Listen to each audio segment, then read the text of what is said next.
morning and welcome to ELOSOFUMARTAKES. This is our 146th take, live from the HF Barcelona studios of Euless, Texas. I'm your host, Bear Duplessis, as always, and I'm so proud, so pleased, and so privileged to be with you all tonight. This is going to be a fantastic show, twice as good as always, because twice the guests is absolutely fantastic, and I'm so excited to have these gentlemen back together. We've had them separate, but now together on tonight's show. This is going to be phenomenal. Thank you, everyone, for tuning in. But before we get to proper introductions of our distinguished guests, we have to thank the people that make this show possible. And that, of course, is our sponsors. And tonight's show is sponsored by Drew Estate. Drew Estate recently announced the cancellation of the upcoming Barn Smoker live virtual event that was originally scheduled for last week due to the recent increase in COVID-19 cases throughout Florida. The virtual Barn Smoker live event was designed to be broadcast live from the tobacco fields in Claremont, Florida. But despite this turn of events, from Sag Harbor, New York, Jonathan Drew, president and founder of Drew Estate, notes, "It is with a heavy heart that we make this decision, but it's clearly the right thing to do in this precarious moment. Many stakeholders, including Drew Estate staff, tobacco farmers, and a multitude of suppliers, have contributed a great deal for creating such an amazing experience. All for the love of the leaf, love for our special relationship for each other, and to celebrate our industry and culture. Keep your heads up, stay safe, and support your friends and loved ones during these times. We love you guys and look forward to being together soon under the big tents at the farms." And despite this, Drew Estate is still continuing with its dedicated support to Cigars for Warriors, a $50,000 donation to an incredible charity that was recognized just a couple weeks ago on ELOSOFUMARTAKES. So thank you to Drew Estate for continuing the support for Cigars for Warriors and for the amazing events that they continue to have throughout these difficult times. And tonight's show is also sponsored by Oveja Negra Brands, 4 unique companies who share a passion to provide innovative cigars for the next generation of cigar enthusiasts. Black Label Trading Company, Blackwork Studio, Dissonant, and Emilio are combining premium tobacco with an artisanal touch. Oveja Negra, where art and tobacco collide. Join the flock and visit ovejanegracigars.com to learn more. And welcome, everyone, to our 146th take. This is, without a doubt, one of the takes I've been looking forward to for quite some time. So let's go ahead and get started. Brought to you by United Cigars. Smoke one today and start living united. Our guests, Bradley and Alec Rubin. Gentlemen, how are we doing tonight? I like how you threw Bradley in first. Yeah, thank you very much for doing that. We have to continue the tradition that we started on Cigar Coop Primetime Special Edition many moons ago. You guys are the only ones that do it, and I appreciate it. It makes me feel very special. You should, Brad. You absolutely should. I know. Well, gentlemen, it is so glad to have you guys back on the show. I've had you both as individual guests. I do like to break up duos, as everybody likes to, but I was like, you know what? We're going to shake it up again and actually bring you guys back as a duo. So I'm so pleased to have you guys on the show tonight. It's going to be fantastic. We're excited to be here. Thank you. Well, speaking of fantastic, we were talking about some amazing things that we're going to be smoking and drinking tonight before the show started. So, Alec, you've always got the goods, man, when it comes to the nice beverages as well as great cigars. So, what did you just pop open and slip into your glass there? I just opened a 13-year-old Old Carter bourbon. That is a store pick, the only store pick they've ever done. So, I love this bottle and very excited to be drinking it tonight. Brad, are you drinking tonight? Yes, I am. I'm drinking something that Alec gave me, which is the Wild Turkey 101. I was just hoping he would like punk me right there and be like, "Yeah, I've got a great vintage of Dasani." It's awesome. And then I am having something very special for my Brita filter. Britt, a nice plug there. Hopefully they'll send some money my way for the I was gonna say. Yeah, product placement, everybody. Product placement. Well, I'm not drinking. I'm drinking something very special because so back in the day, my brother and I would always, speaking of brothers, my brother and I would always go to the store, grab a new bottle of whiskey to try together. So we started that tradition a long time ago, many moons ago, and this may seem weird, but there was a time when two young whiskey drinkers Didn't know much about this brand, but when I grabbed it, just because I was like, hey, it sounds like a cool name, didn't know anything about it at the time, and then it, but it's certainly recognizable, some Buffalo Trace, and it has Love become that bottle. it's become one of my favorite bourbons. I mean, just to drink on it, but it's actually been kind of hard to get. Recently, yes. Yeah, recently. So It depends on what state you're in and where you are, but yeah, definitely more recently it's been tough. I had that same problem. Yeah, so so it's really hard to find in Florida as well. It can be. Yeah. Yeah. I went to my local store that usually always has it, and went in. They're like, yeah, we're all out, and it always goes really fast. So I had to walk out So empty-handed. Bradley, when I was giving you those bottles the other day, there was a Buffalo Trace sitting there for you, and it got left there, and so now it's sitting right here. And it was supposed to be for you, but I might be keeping it now. Bring it for Bradley. Okay, no problem. That's nice if he's got it on the record too, so it's like it's live, so it can't be disputed now. So he's like, now it's put out in the public, and are you sure you don't want to run for public office there, Alec? That was nice. That was smooth, man. Smooth. Gotta slip it right in there. By the way, since we're live, I did have that out there for you, sir. But well, actually, great question. You guys were asking about the chat earlier. Great question already from the chat. Speaking of great vintage items such as bourbon and whiskey and cigars, I think Jonathan has put it out there. He's like, how old is that shirt, the Miami Dolphins shirt that Brad is wearing? It's a vintage. Is that 1995? I mean, is that 25-year-old grade A Fruit of the Loom cotton with that gorgeous? I think it's even older than that. I think it's got to be from like the 80s, but shout out 1995, the year I was born. But the Dolphins always have a special place in my heart. But until they win the big one, I'm going to continue to hate on them. So from the 80s. You can't be serious. I don't know. I think it could be from the 80s, maybe the 90s, but I found it at a place down the street one day, and I was like, I gotta have this. The color scheme is straight out of the 80s, that's for sure. But yeah, oh for sure. But man, that where did you find a shirt from the now I'm stuck on this. Where did you find a shirt from the 80s? So it'd be a vintage store or something like that. So, yeah, it was like a year, 2 year. Probably like about 2 years ago, and the street down the road from me, they did like an art walk that was like every other month or something like that, and there was like a vintage shop, and went through a few of the shirts and found this dolphin sweater, and I knew I had to have it. Nice. Yeah, I like that you're lighting your cigar with a match. I did that like 2 weeks ago, and I think that's the first time I did it in probably about a year. It's it's something I've started to do a lot more recently, just because with COVID going on, I've my bottles of butane seem to be disappearing, and I haven't been able to replenish them and everything. But I'll tell you, speaking of brothers, no one lights a cigar with a match better than my brother. It's an art. Like, everyone in the room like stops and watches it. It's insane, and he can do it on one match. Yeah, I go through several matches. No, he strikes it first time. Doesn't matter how crappy the match is. I got some matches here that aren't really working that well. Doesn't matter. He'll take a crappy match. It takes one match, lights it, and he'll light any cigar. I'm talking any gauge, 60, doesn't matter. He will light it, and it looks gorgeous and perfect, and the burn is beautiful. It's nuts. Like That's awesome. He's an artist. He really is an artist. Champ.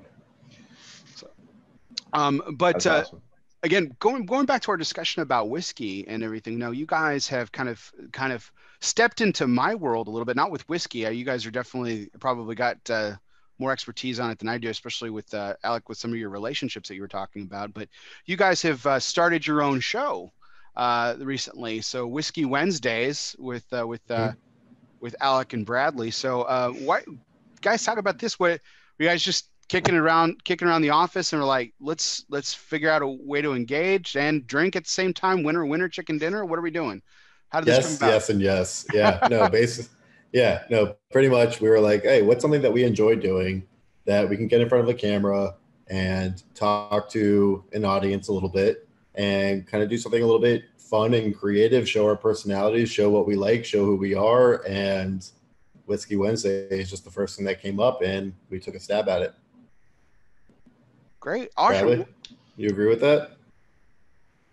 Yeah, I mean, there's not much more I can add to that, but Alec came to me with the idea and sounded like a lot of fun. Being able to drink in the office at 3 o'clock isn't the worst thing in the world. So Alec offered it to me, and I was like, yeah, sure, why not? And thought it would be a lot of fun. So always a good time. What is it what is it about the idea of starting a show for you guys? Like I haven't really asked. There's been a lot of people that I mean, obviously with the pandemic and everything, this has kind of forced all of us into I'm going to say it. Damn it, I hate this phrase. The new normal of God, I hate it so bad. But it's kind of forced us all into this thinking differently and finding different ways to engage and everything. And so a lot of people have started these shows. Now, granted, you guys are one episode and everything, but what is it about the virtual forum that is so appealing right now? Is it just the climate that we're living in? Is it because you can literally talk about anything? I mean, from you personally, not from like a grander principle or whatever, from where you guys sit, like, why is it so appealing to you all? I think that it just came with the times. You saw everyone, once the pandemic started, going to Zoom and doing these virtual events. And I mean, Zoom and all these other companies have been around for forever. It's not like they never existed. But now that COVID happened and that was what everyone went to, it seemed like that was the only way that we could connect with our consumers. I mean, Bear, as you know, Alec and I and everyone in the cigar industry would fly at least once a month, going to events and going to cigar shops and connecting with our consumers, and that all went away. So naturally, the only thing that you could do is adapt and figure out how do we continue to connect with our cigar smokers. And at the beginning, we did a couple shows, of our own called Power Hour, where first we had some Glenfiddich reps because we do events with them. So we did some Scotch talk at the beginning, and then we actually had on Larry the Cable Guy second, just to see what's going on with him. He's a cigar smoker and friends with our father, so it's just adapting to the times and figuring out how can we engage and connect with our consumers.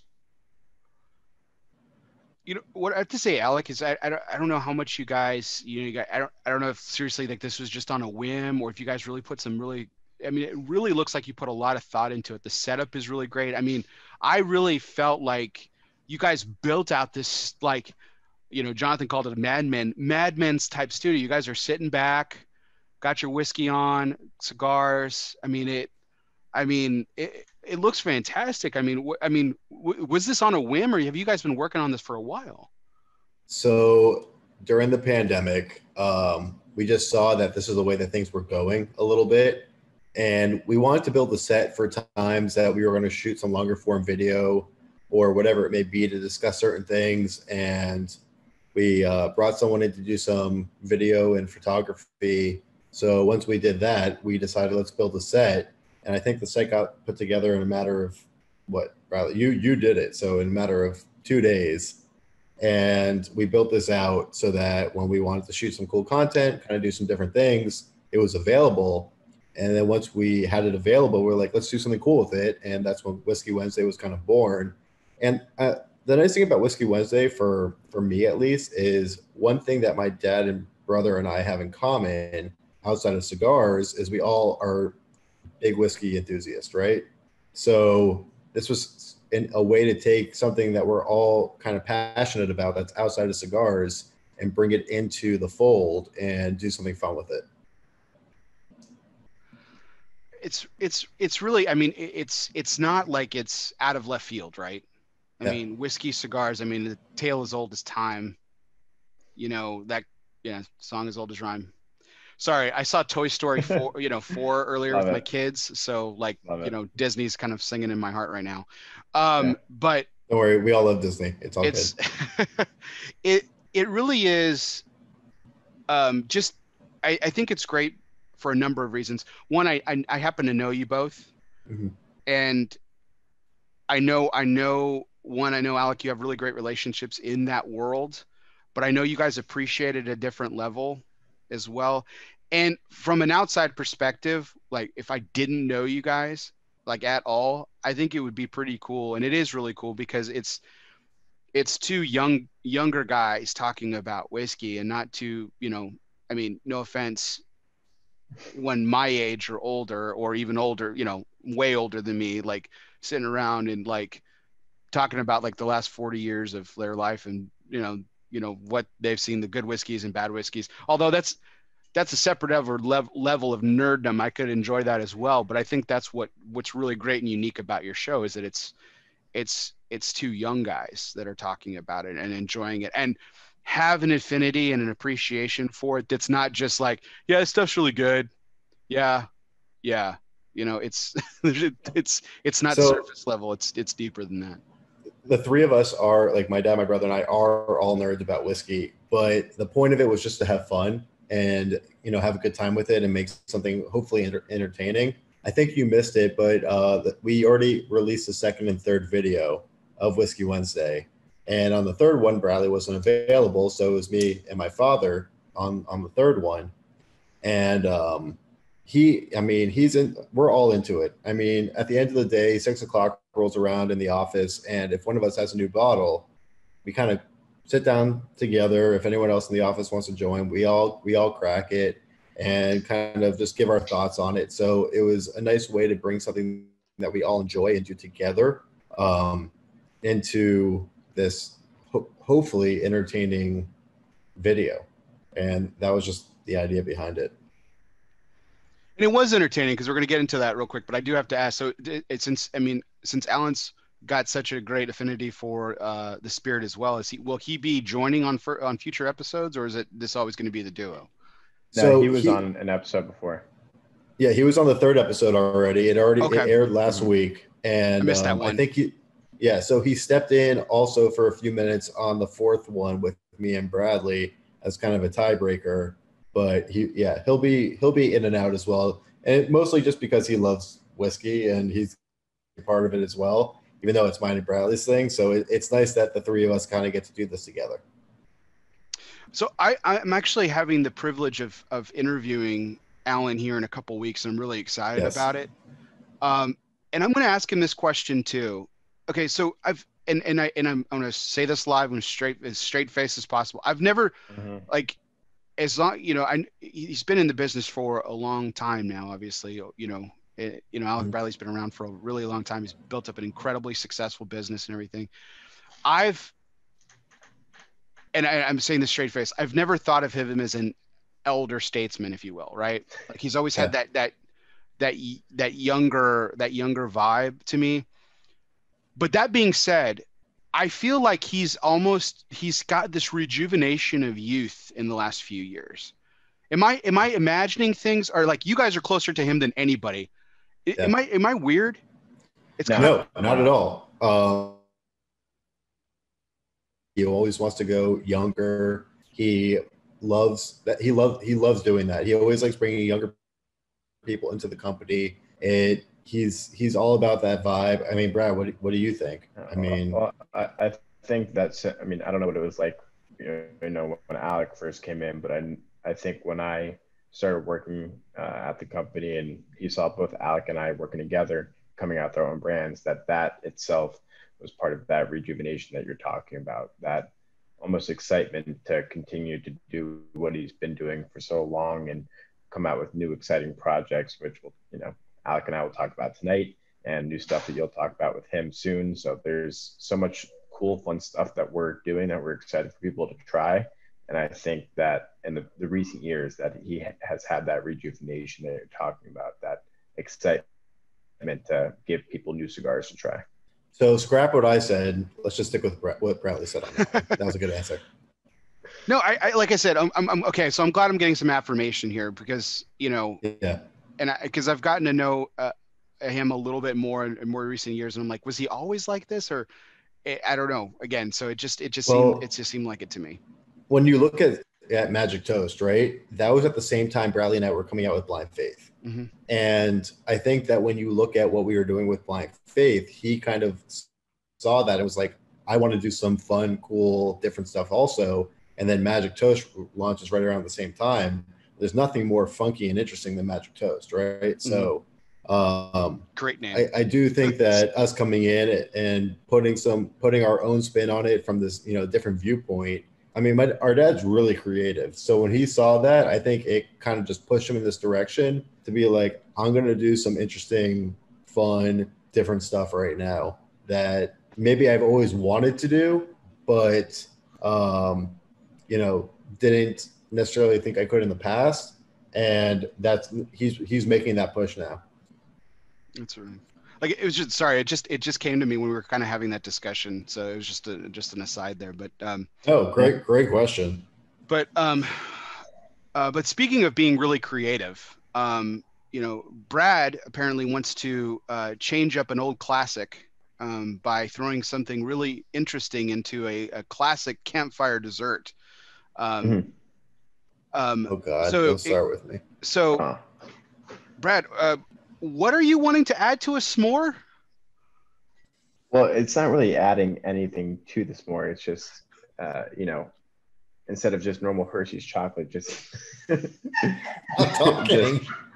Stop talking. I hear even Monique laughing in the background because it's so ridiculous. Yeah, chocolate with almonds in it.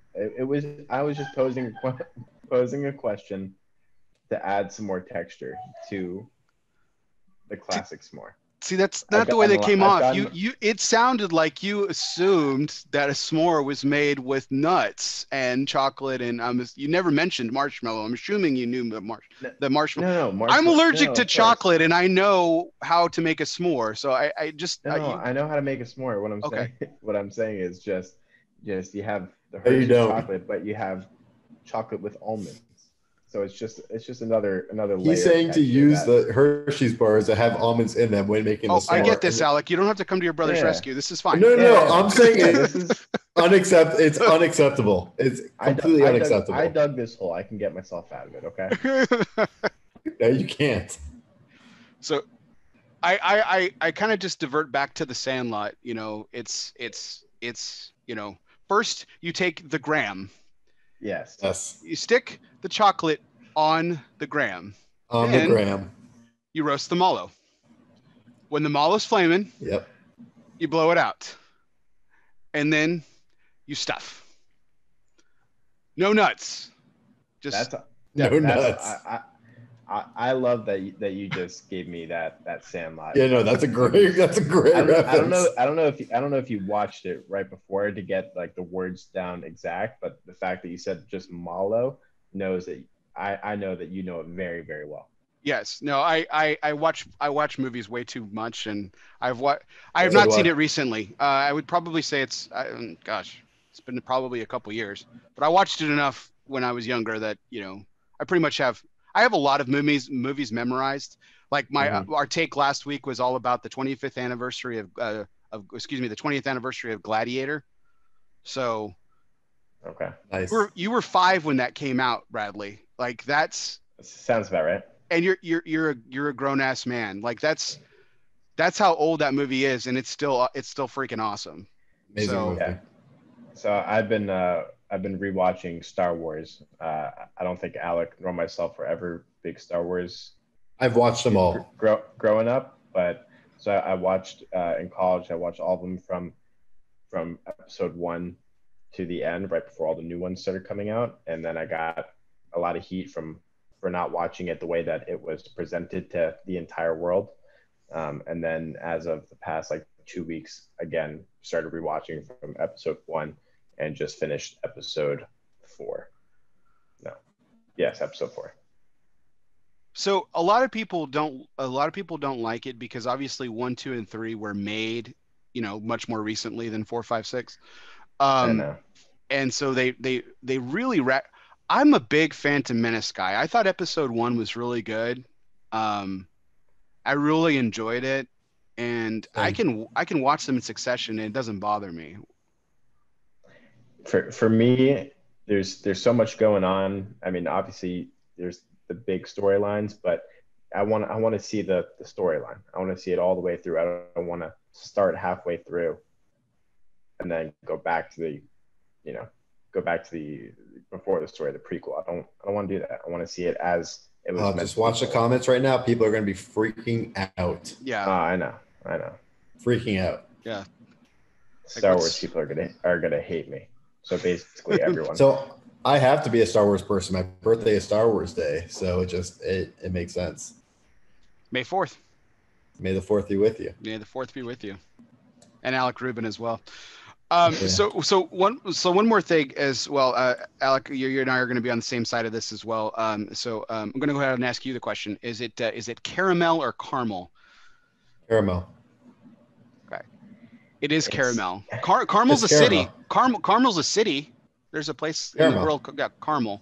It's not caramel. It's different in different situations. That's how it is. So okay. Wait, Bear, you think it's caramel or caramel? It's caramel. Carmel's a city. Yes. Carmel's a city. Yes. Caramel is the food. It's different in different situations. So if you're gonna have, please explain. If you're gonna have just a piece, it's caramel.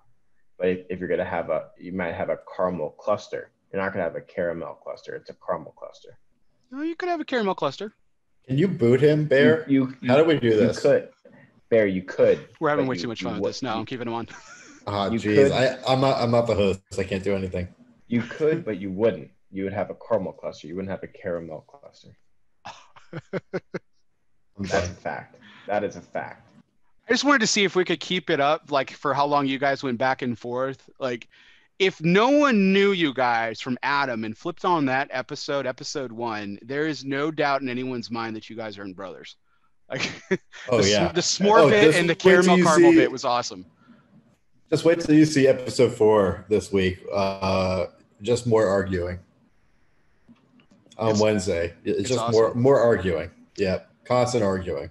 Here's the thing, Brad. So I have older siblings as well. He's gonna step in it one day, and you're just gonna fucking light him up, and it's gonna be the never. It's gonna be glorious. I've never stepped in it. He steps in it every day. It's just not recorded on video. Okay. Well, that's the trick. Yeah, that's the trick. So, so speaking of graceful transitions, we weren't speaking of graceful transitions, but this is how graceful the transition is. Let's pretend we were. Yeah. Yes, exactly. Really, really excited to make a really great announcement here on ELOSOFUMARTAKES, our 146th take. So, as for the last many months, we have had the privilege of partnering with HF Barcelona for the studios here in Cigar Marketplace, for the studios here in Euless, Texas, and couldn't have done the last few dozen takes without them. They've been an incredible partner. It's been fantastic having them on board. But so excited to announce the transition that we'll be having here in a few weeks. We are formally announcing tonight that the studios of Euless, Texas will now be brought to you by Alec Bradley. So golf clap. Very much excited. Very much excited to. It's been a privilege to partner with you guys kind of informally, but now that this is a more formal, partnering, I'm thrilled. I'm thrilled to death to be working with you guys in such fashion. It's so exciting. Thank you so much for the opportunity, guys. Just so excited to have it. Thank you. We're super excited for this, especially with someone that's such a great interviewer. So yeah, you're always a professional. You care so much, and it's always a pleasure to come on the show. So it only made sense. Absolutely. Yep. Okay, let's see that compliment that he gave me, Alec. We were just talking about caramel and caramel, and he said I was professional. This is a beautiful man right here. He's gonna roast you as soon as we get off. As soon as we get off the air. Yeah. And that you care so much. I do care. I do care quite a bit. Yes, you do. You caramel so much. Yeah, I was gonna do that, and then I decided. I know. I saw it. I saw it coming out of your mouth, so I took care of it for you. Very, very close. Yeah, that's how you know we're brothers. I knew exactly what he was going to say. Guys, I'm sincerely, guys, I am privileged. It's going to be an amazing honor having the Alec Bradley name behind me and helping us with our future takes. And it's fantastic. So I'm really excited about the partnership. Really excited to have you guys on board. And again, thank you so much for the opportunity. Very much. We wouldn't be doing it if you weren't you. So It's very humbling. cheers. Yeah. Cheers. Yes, let's drink to it, gentlemen. Hold on, I gotta pour something. Okay. Just straight out the bottle, Okay. Alec. Come on. Okay. Cheers. There we go.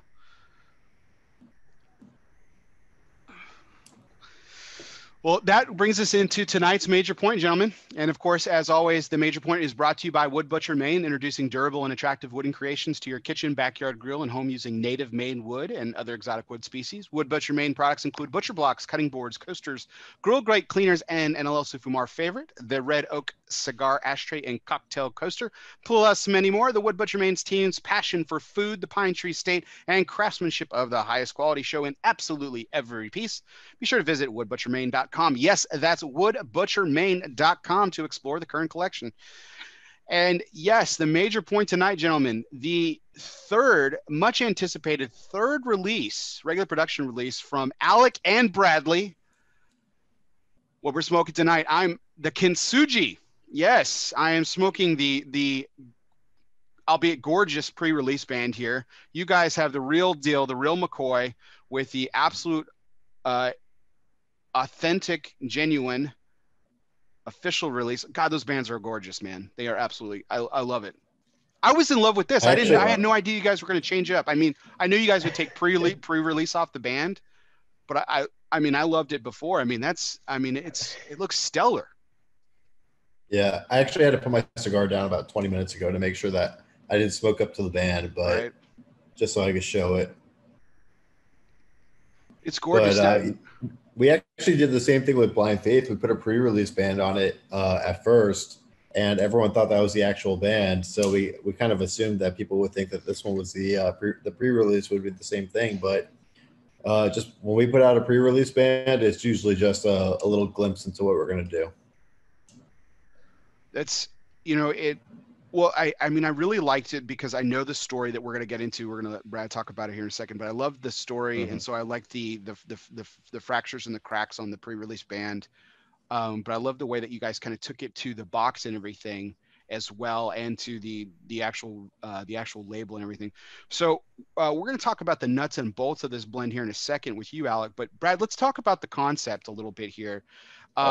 First of all, so for people who may be living under a rock and didn't see any of the pre-release information, what does Kintsugi mean, and how did you guys come up with this concept? Okay, so first, and I'm going to correct you just so you know, Kintsugi. So Kintsugi. Just with the hard G. So Kintsugi is an old Japanese art form of piecing back broken pottery, so plates and bowls, with gold lacquer. So the idea behind it is that the piece is now more beautiful after you fixed it than the original piece. And then kind of the deeper, more personal meaning is that your scars kind of make you who you are, ultimately making you a better person. But the way that Alec and I saw it, kind of coming into tons of FDA issues and trade show issues, is that we had this extremely fractured industry. We had problems at the FDA level. We saw companies leave, our yearly trade show, and we were trying to figure out, why is our industry so fragmented? Why is it so fractured? And naturally, it's the cigars. What is the gold lacquer? It brings us together. But then, unfortunately, we've been going through COVID, and we've had to see that all of us have to go now to these, online virtual events, and can only do things on social media to kind of bring everyone together. And I think that the gold lacquer is kind of being COVID. And it sounds terrible, but it's brought our industry a whole lot closer together, because we're going on each other's virtual events. We're bringing in, manufacturers to our shows, and we're going on other people's shows, just so we can all kind of connect a little bit more. So I thought it was just kind of the perfect story to tell about, what Kintsugi is and how we can all be closer together. And, we're just a few weeks away from releasing this thing, and I'm so excited for people to try the cigar. So just dig into the backstory for just a second here. I want to show off my my Google skills here, but this, I mean, this is really, guys, you guys should, am I sharing my screen here? You guys can see. Yep, we can see it. So, I mean, look, these are examples of Kintsugi. Sorry, my Japanese is a little rusty. You're good. And I mean, it is, first of all, it's gorgeous. Absolutely. I mean, they nailed it there. But guys, I mean, you captured this. I mean, look at these examples. I mean, you guys absolutely personified this in the box and the design. I mean, you really did this art form justice. I have to give Bradley credit for that one because he had a vision for this and he did not let up on the vision until it was 100% perfect, because we had a previous band and box before this final one, and Bradley just wasn't feeling it and said, we're going to redo this entire project in terms of the design. And he did not let up until he thought it was 100% perfect and represented what Kintsugi was to the fullest. Thank you. You're welcome. Really well done, Brad. So now I know you guys. I helped. Of course, you did. Of course, I helped. No, and that was actually my next point. Now I know you guys are a true partnership, and you guys really collaborate on everything. You guys have your own kind of specialties, or where you you preside over a lot of your focus when it comes to these projects and everything, for sure. We have to. But one of the things that I've really liked about all three of your releases is, first of all, the identity of each three is this word gets used at all. I overuse this word, so I'm completely guilty of it. I use the word fantastic and unique way too often, but they are truly unique identities. You got the blind faith. I mean, the television, the brown tie, which apparently was a subject of debate. The gatekeeper, which just really gorgeous Gothic-esque Grecian combo thing that's just out of this world. And then you guys go to Asia with your third release. Now, you guys dabbled in this with your partnership with Dojo a little bit, so Urudashi, but I guess you guys liked it over there so much in Asia, you just decided to hey, let's just keep it here for the third release. Well, this was a separate project. Yeah, I was gonna say, question: was this a concept before Urudashi, or did it go in sequential order? Kintsugi was a concept 4 or 5 years ago. No, it was a concept 4 or 5 years ago that Bradley was really into, but it didn't become a cigar project necessarily until around the same time as Urudashi, maybe a little bit before, but that was just something completely separate. Obviously, Cigar Dojo, Asian culture. So we felt it appropriate to go down that route for that project. And for Kintsugi, that was something that Bradley had been holding on to for quite some time, probably within the first year that he entered the company. I think you can see that in some of our advertising back then. And he really is just been in love with this concept for a while. And he kind of came to me and was like, this is the right time to bring this because of everything going on within our industry. And I fully believe in this project, and I think it makes perfect sense. And this is where I want to go for the next release. And I was gonna say, beautiful. Please, do you have the box? Yeah, it's gorgeous, man. It's gorgeous. It's beautiful. I love it so much. And my favorite part of this entire thing is that the cracks on the outside, they go along the entire way of the box. So it's one complete piece. Oh, hell yeah. So that is my absolute favorite part of this entire. They hate him at the box factory. I'll tell you that. So even it's hard to see, but even the sides of the lid are done, just so we can have that extra bit of detail. That all the way around. Hopefully brings a little bit of a wow factor, but it's so close to my heart. Well, it completes the idea, right? It was fractured. You're fracturing it by opening the box. You're bringing it back together every time you close it. I mean, it completes the thought. Like, precisely. I mean, Absolutely. it's fantastic. The so we're okay. I want to talk about the box here in a second, but Brad, I want to go back to the like your love with this were you Guys, I'll like be did back you in go just to, a second. I'm sorry. no, you're good. You know, if you need to take, I got it. he's drinking the whiskey, man. He's got to take a break here and there. So Brad, so did you go to a museum at some point? Were you like, did you take an art class in college? Like where did, I mean, because honestly, and obviously evident of the fact I keep mispronouncing it, you introduced me to this art form. Like I had no idea. And and here, this is why my sister is, she's an art curator. So Really? she worked at the Dallas Museum of Art. She worked at the Met in New York. Oh, that's cool. Whitney in New York. So I'm sure she's insulted by my lack of my ignorance here. But I mean, Cool. it is. It's great. It's awesome. But where did it come from? Where did you find it? I hate to say that I don't know the answer to this question, but I really don't. I don't know if I saw it online or if I feel like I must have seen it online somewhere, or maybe like in a TV show, or movie or something. But I think I want to say it was probably just like maybe on Facebook and maybe scrolled upon it and read an article, but I don't remember because I've held on to this name for so long, and thought the idea was so cool, but I don't truly remember why or how I stumbled upon it. But I fell in love with it once I read the story and saw how beautiful. I mean, you pulled up the plates and the bowls, and it's stunning. So Yeah, the meaning behind it kind of spoke to me, and I'm so happy that we were able to do this. So I wish I could give you a better answer than that, but I truly don't remember. no, it's all good. So What I miss, I apologize. no, I was just asking where he stumbled upon this, and he said that he didn't even like. That's the thing; he just doesn't remember. It wasn't like a light bulb moment or anything. He just found it, and it spoke to him for for this particular reason and everything. And the meaning, I mean, it is absolutely.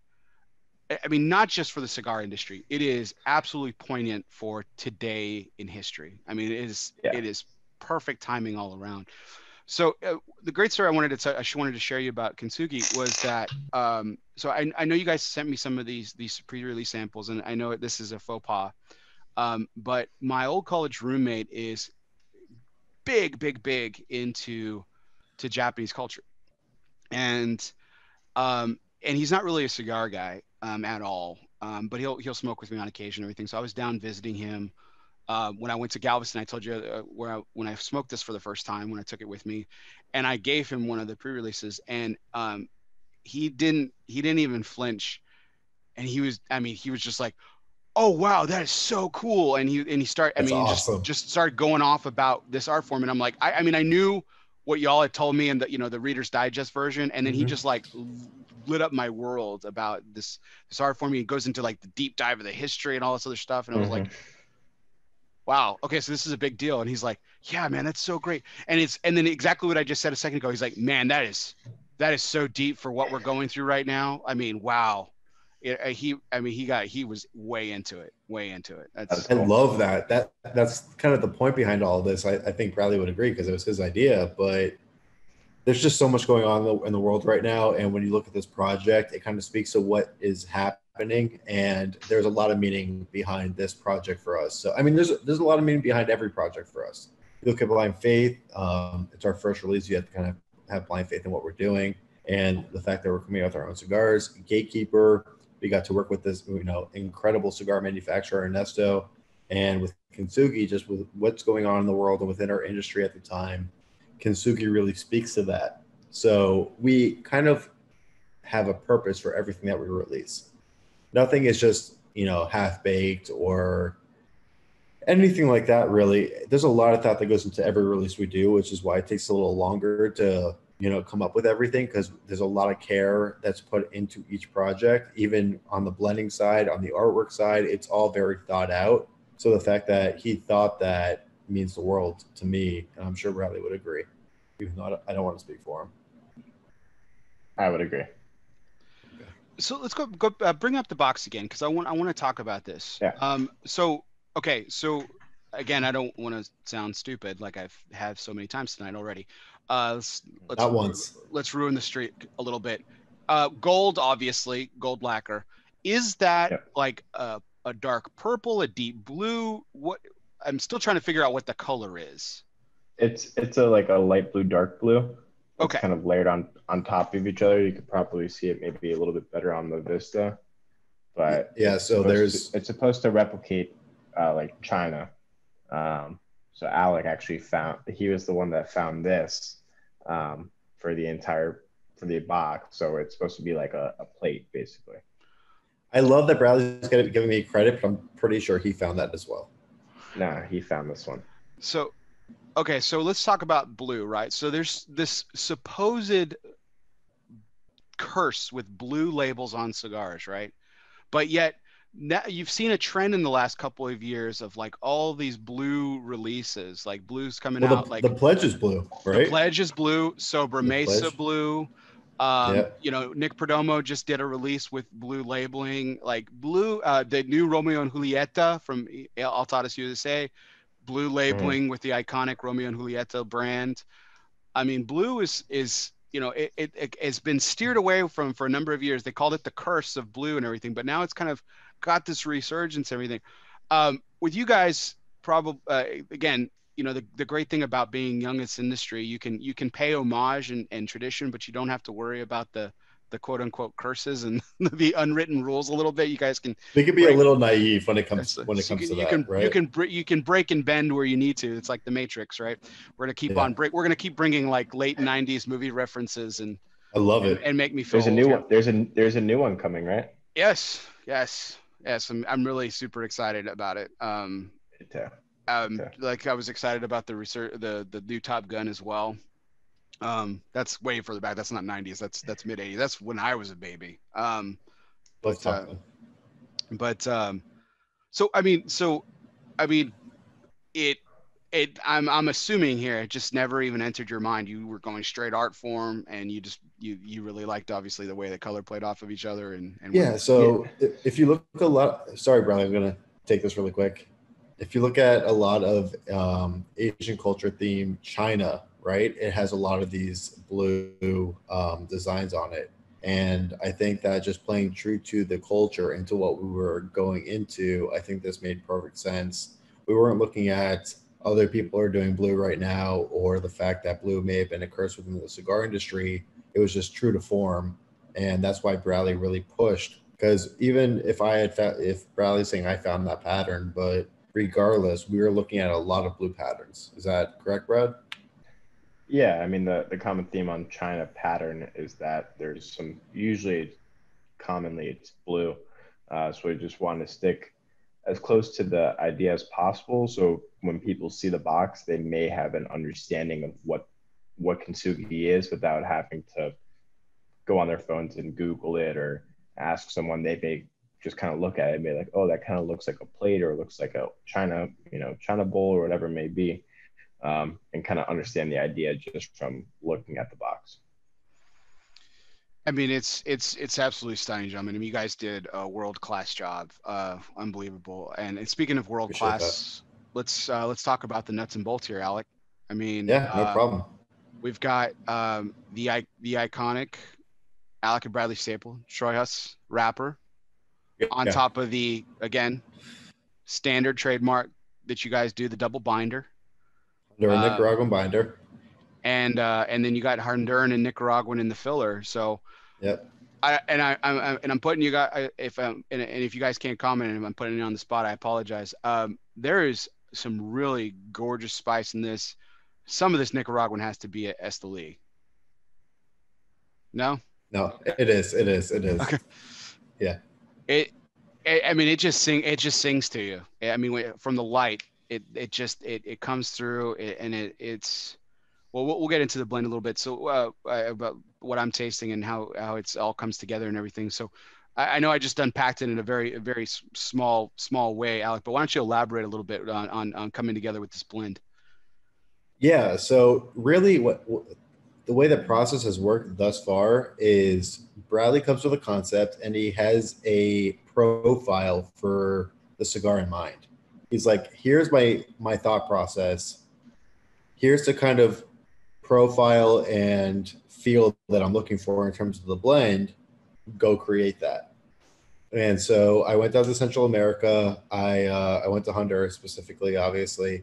And I had this feel that Bradley gave me in terms of what the cigar should be. And so I just started blending to that and worked on it my whole trip down there. And it took a lot of time. And even once I got back and the cigars aged a little bit, it wasn't right. And I think we went through 2 or 3 iterations after that. And because Bradley smoked it when it came back to him, he's like, this is the right. And I completely agreed with him because he was looking for this more mild to medium feel in terms of the blend, but he wanted very delicate, full flavors at the same time. And the way that the cigar kind of had to be ended up being kind of straight medium because I wasn't able to accomplish what he was looking for in a mild blend. And from what he was looking for in blend, it became straight medium, but the flavors are absolutely spectacular, in my opinion, at least. And once we were 2 or 3 variations in, we hit the nail on the head because it's got this great sweetness, this great nuttiness, and underlying great earthy tones to it that just kind of speak to how delicate and nice the packaging is. And we really wanted the cigar to reflect exactly what the packaging brought to the forefront. So I think that it took some time. It was actually quicker than, let's say, Blind Faith or even maybe Gatekeeper. But I think together, through the collaboration between me and Bradley, we were able to get exactly what he was envisioning. And it's always hard when you have a concept and you have to blend to that concept instead of having a cigar and then coming up with a name around the cigar. I feel like it takes more time because you have to blend exactly to what that name and concept calls for.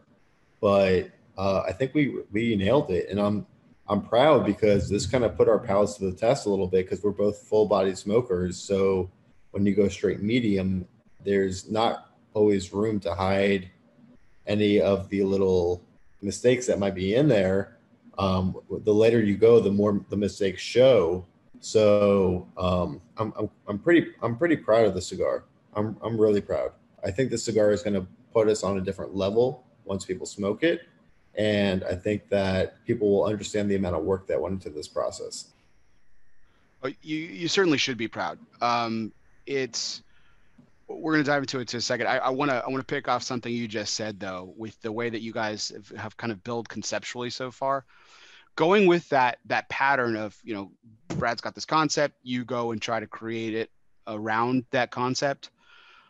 Does that process ever kind of scare the shit out of you? Because what he could come to every you day with of my fucking every day of my life. Sorry for cursing. Yeah, every day of my life.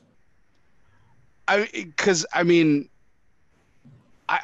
say that in itself is it's not like a foreign concept. There are people that in the industry that do it this way or have done it this way, not necessarily consistently like you guys have, but it's not necessarily a foreign concept. But like when I've heard it before and then hearing you say it again right then, like I'm thinking I think in the back of my head, like what's to stop my partner or my brother in this case come to me and say like, hey, I had a dream and I really think our next cigar should be talking parrots dancing the cha-cha while while growing dreadlocks out of their heads. I just made something up off the top of my head.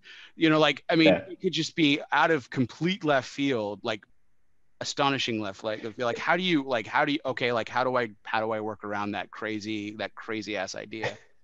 I don't know if you're calling me crazy, Bear, but I will take full responsibility for that. No, I'm not. I was just from that. I'm really not. Completely crazy. I'm really not. I'm saying it's like from this being your principal method that you guys are going with, like from Alec's standpoint, like I and maybe not like scared is not the appropriate term. Maybe just nervous. I see what you're saying, but the way that we go about it is that it's not just okay. I've come up with the name, I've come up with the concept. Now Alec has to agree with it, and now blend a cigar to my liking. It is, hey, Alec, I love this concept Kintsugi. I think it's really cool. Here's some artwork, some storyboarding of what I think it could look like, you know, showing them pictures of the bowls and the plates. And him, Alec has to be like, Bradley, I think that's awesome. What do you think of that? What cigars could go with this? And me going to him saying, oh man, I think it needs to be mild to medium, you know, very elegant, have some nice sweetness to it, but like an everyday cigar, but nothing that we wouldn't smoke, and not a Connecticut. And him taking what I give him and going down there and blending a freaking beautiful cigar. So Well, it's yeah, no, absolutely. And so let's flip flop that for a second. So like I just asked Alec that question, but the same question goes, right? It's just different from your perspective. Like how nervous does that yeah, make you? Like, hey, I'm coming up with these nervous. concepts. Like how you know he's going to do from your perspective, right? He's going to do a great job. I know he's going to do a great job. I have to now match it, but I have to match it even beforehand. Like that's a Yeah, whole different level, you know, Yeah. of nervousness, if you will, if we're going to keep this No, theme going. yeah, Bradley takes a lot of pride in what he does, and he'll tell you he's not afraid to scrap a project or scrap artwork. And I actually I've give heard him you a say lot that. of, Yeah. yeah, I give him a lot of props for that because he's not willing to put something out that he doesn't believe in. And I might get frustrated with him because it takes more time to come out with the project than I want. But at the end of the day, it's always our best foot forward. There's nothing less than that. So when he comes to me, I think this is the second time already that he's come to me and said, "Hey, we're starting from scratch," and I'm okay with it every time because I believe in him. I believe in his capabilities and his vision. So even though I might be frustrated and not want him to do it because I might love what we already have, at the same time, he's blown it out of the water every single time. So I'm very proud of him for what he's done. He should be proud of himself, and I love it. I think that at this point, whether it frustrates me or not, I have to just give him the leeway he needs to make it happen. I mean, this is really great what you guys have together because, Brad, if you have a thought, I'll let you get to it. But I want to get this question. I was Go ahead, please. He's Say, chomping at a bit. no, I was just messing. I was just messing, being like, this is what we now have because we did change the artwork. Yeah, That's no, all. That's it. it's That's it. beautiful. It's beautiful. I don't want to stray away from your question. so this is my question, guys, because you guys have a very successful partnership. Now it's still early on, It's obviously, young. relatively speaking, but the dynamic is different. So it's not like you said, you guys collaborate, but you guys have your own focuses as we've kind of established. But there's a lot of partnerships in this business, and partnerships in this business in general don't have the greatest track record. But there's a lot of So partnerships that fizzle out even before they get to this point. so I'm going to explain a little bit just to make it clear why it is the way it is. Um, if Bradley and I handled every part of this partnership together, we would have one of us would not be living at this point. So I've heard you say this. yeah, it's just not possible for the two of us to do every single part of these projects together. There has to be leeway on one side or the other. And Bradley chose to go down more of the conceptual and artwork part, where I chose to go more down the blending part. That's not to say that necessarily I don't have a vision for some of the projects, or Bradley doesn't have an amazing palette, because he absolutely does. It's more about the fact that if we didn't separate these two roles a little bit, then we wouldn't get anything done. No, and I'll second that, Alec, because Brad and I have had enough discussions about cigars and tobacco in general. His palate is incredible. So I'll second you on that for sure. Yeah. So going with the fact this is y'all's third regular production release, okay, and and I love the approach that you guys are taking, it kind of a slow and steady kind of course. I mean, there's so many brands out there that we've all seen it, the kind of the throw up mentality, like the just here's a bunch, right? And to varying success. But I think even the ones that are successful in that's like, you know, for the cigar nerds and all three of us here, that's like overstimulation, right? Yeah. Mhm. But I think the low and slow barbecue metaphor, you know, method has served a lot of companies well. You know, Crowned Heads is probably one that really recently comes to mind that really did that, and has done that consistently throughout the years, where they've done the single releases each year, and they're just kind of, they're building a staple brand.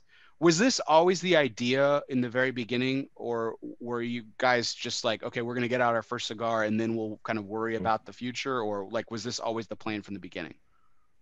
We kind of just made the first cigar, and then we'll kind of start to figure things out as we go a little bit. Um, but we want every release to be special. We want to be in love with it. We don't want to throw stuff at the wall and see what sticks. We want every single brand that ships out to feel like our newest baby.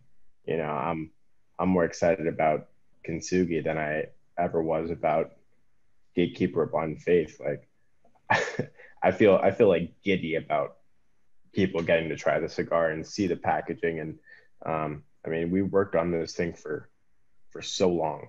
I mean, like we kind of talked really quickly, like we were done with packaging. We were done. And I had to tell Alec and be like, I think we need to redo this. So um, I'm I'm more excited than I've ever been to release a new cigar. So Yeah, for me, the problem is I can blend faster than, you know, the concepts or the ideas can, like, I don't want to say come in, but Bradley really needs to marinate on something before he feels confident about it. So for up to me, we would do like two and a half releases a year kind of thing.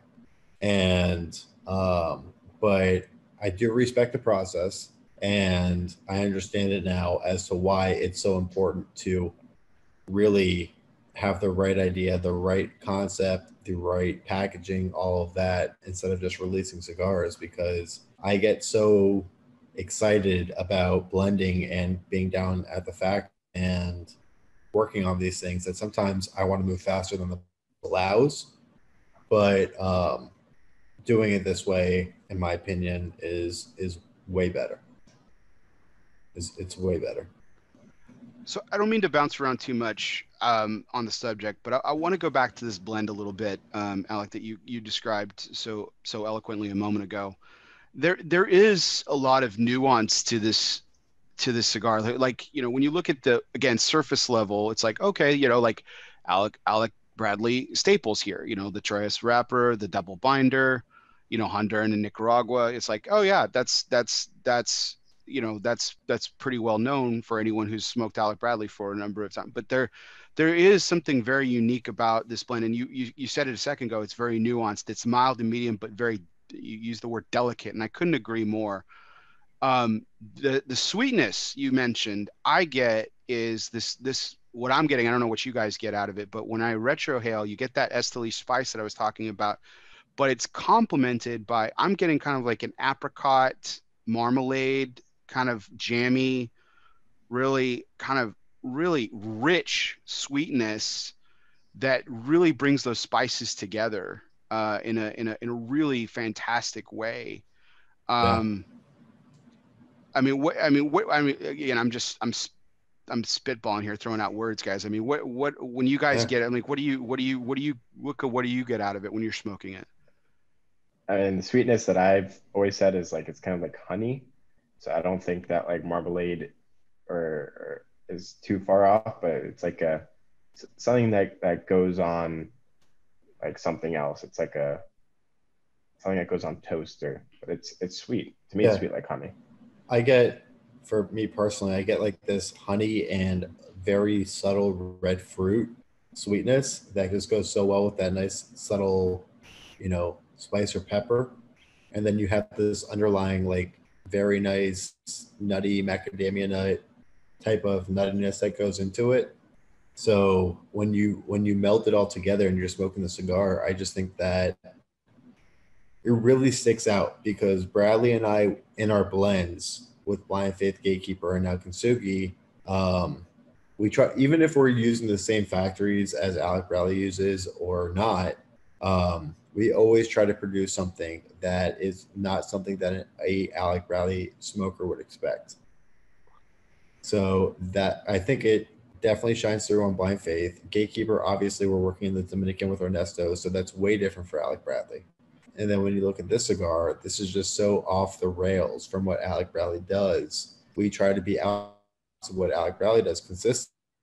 And I think this really, really, this really came together very nicely, and is not what the normal Alec Bradley smoker would expect. And you absolutely nailed it there, Alec. I think that's exactly the point that I was going to go to, is that each of these cigars, and like you said, the Blind Faith was probably the strongest thing that I've ever smoked from the quote unquote Alec Bradley family, right? Like strength, power, like full flavored, in your face. More so than anything else in the portfolio. Gatekeeper, as you said, completely, that didn't smoke like an Ernesto cigar, and it didn't smoke like an Alec Bradley cigar, is what a lot of us are fond of saying, which makes it beautiful in itself. And then, but this, I just, I've meant, now this is the third time that I'm mentioning these tobaccos are quote unquote staples in the Alec Bradley portfolio and profile. But yet you've taken them, Alec, and you've created something that, again, is set completely apart from all those things that you would say. This doesn't smoke like a Tempest. This doesn't smoke like a Prensado. The wrapper in itself, when I was looking at this, the wrapper has this, and it, as I'm about to be contradictory, it has this elegance to it, but yet it has this rustic feel and taste in your mouth. You mentioned earthiness a moment ago. I do get that bready, baking spice quality as that kind of foundation of that sweet and spicy that we were just talking about. It really is something completely set apart. Well done, gentlemen. Just absolutely well done. Thank you. Thank you. Yeah. So thank you very much. I was praying the second ago when I was asking for descriptions that Bradley was going to say caramel, but it didn't happen. I would never. But I want to talk about go back to building the brand and going back to this, you guys being young in this part of the industry. As well, I was watching Whiskey Wednesday for the first time a few days ago. And, I had the Facebook loop on, and it triggered, the next video that it triggered was off the Alec and Bradley page, which was the unboxing from a few years ago of Blind Faith. Brad, you were on the road, and Alec, it was you and your father in the warehouse. And I, it was just a simple video. It was like, I don't know, 7 minutes long. You guys, very informal. Crack open the box. It's the first time you've been able to see the project, and it was very moving. Your father was clearly moved in those few moments, and speaking as a father of sons, it really spoke to me personally, because I was just like, it really got me. I was like, damn, because you could see the pride that he had, and I'll be interested to ask him this question in a few weeks, but it almost seemed like it was bigger than anything else that he had done personally. And Alec, you were there personally in that moment. Like, what was it like being in that moment with him, or was it kind of business as usual? So off camera, the part that you didn't see was all of the hugs and congratulations when that cigar arrived. And I know Bradley got the same when he got back from his trip. There's a certain level of pride that he has in the two of us doing our own thing, and not necessarily being a part of it, but still being a part of it at the same time, because he's always privy to what we're doing, even if he doesn't get to make the decisions. So when the final product comes in and he gets to see it firsthand in what we created, there's a certain just level of pride that I think might be different from when he releases his own cigar, that he is just you know, super proud of, and loves to see that, you know, his two boys didn't have to come into this business. Neither of us were forced into this whatsoever, but we both love it. And it's amazing that the three of us get to work together every single day. So when he saw that, you know, especially our first cigar come to fruition, I think there was just a different level of pride versus an Alec Bradley release, because it's something that Bradley and I put our hearts and souls into. And I think he just appreciates that, whether he got to be as involved as he wanted to be or not. I think it's just a different feeling for him. And for Bradley and I, we celebrate every release. I mean, I think that each one that we do just gets more, even though the first one with Blind Faith was extremely special. We're waiting for this first shipment of Kintsugi to come in, and we're just chomping it for it to arrive, because we are this project, we are just really just, it's a special project to us, and we're extremely proud of. And I think this one will really kind of mark our names within this industry a little bit, and people will see what we're trying to do. So, I mean, Bradley, if you have anything to add on that. I got nothing else. No. So this question I come out, and I actually we talked about this little question about in the green room a little bit before the show. So I and this was predicated on the assumption that the original order had already come in for Kintsugi. So this would be your third quote unquote unboxing, right? On the theory of unboxing. But you know that now that you have gone through two of this, you're about to open up the third, so to speak. Does it ever get? I mean, again, being new to so it's quasi new to this, does it get old? No. So not at all. I mean, yeah, we're young Not in at this all. industry. We're super It's fun. young, and this only being our third one, I would say it doesn't get old at all. If anything, I've never seen Bradley more excited for a release than this one. This is the coolest one.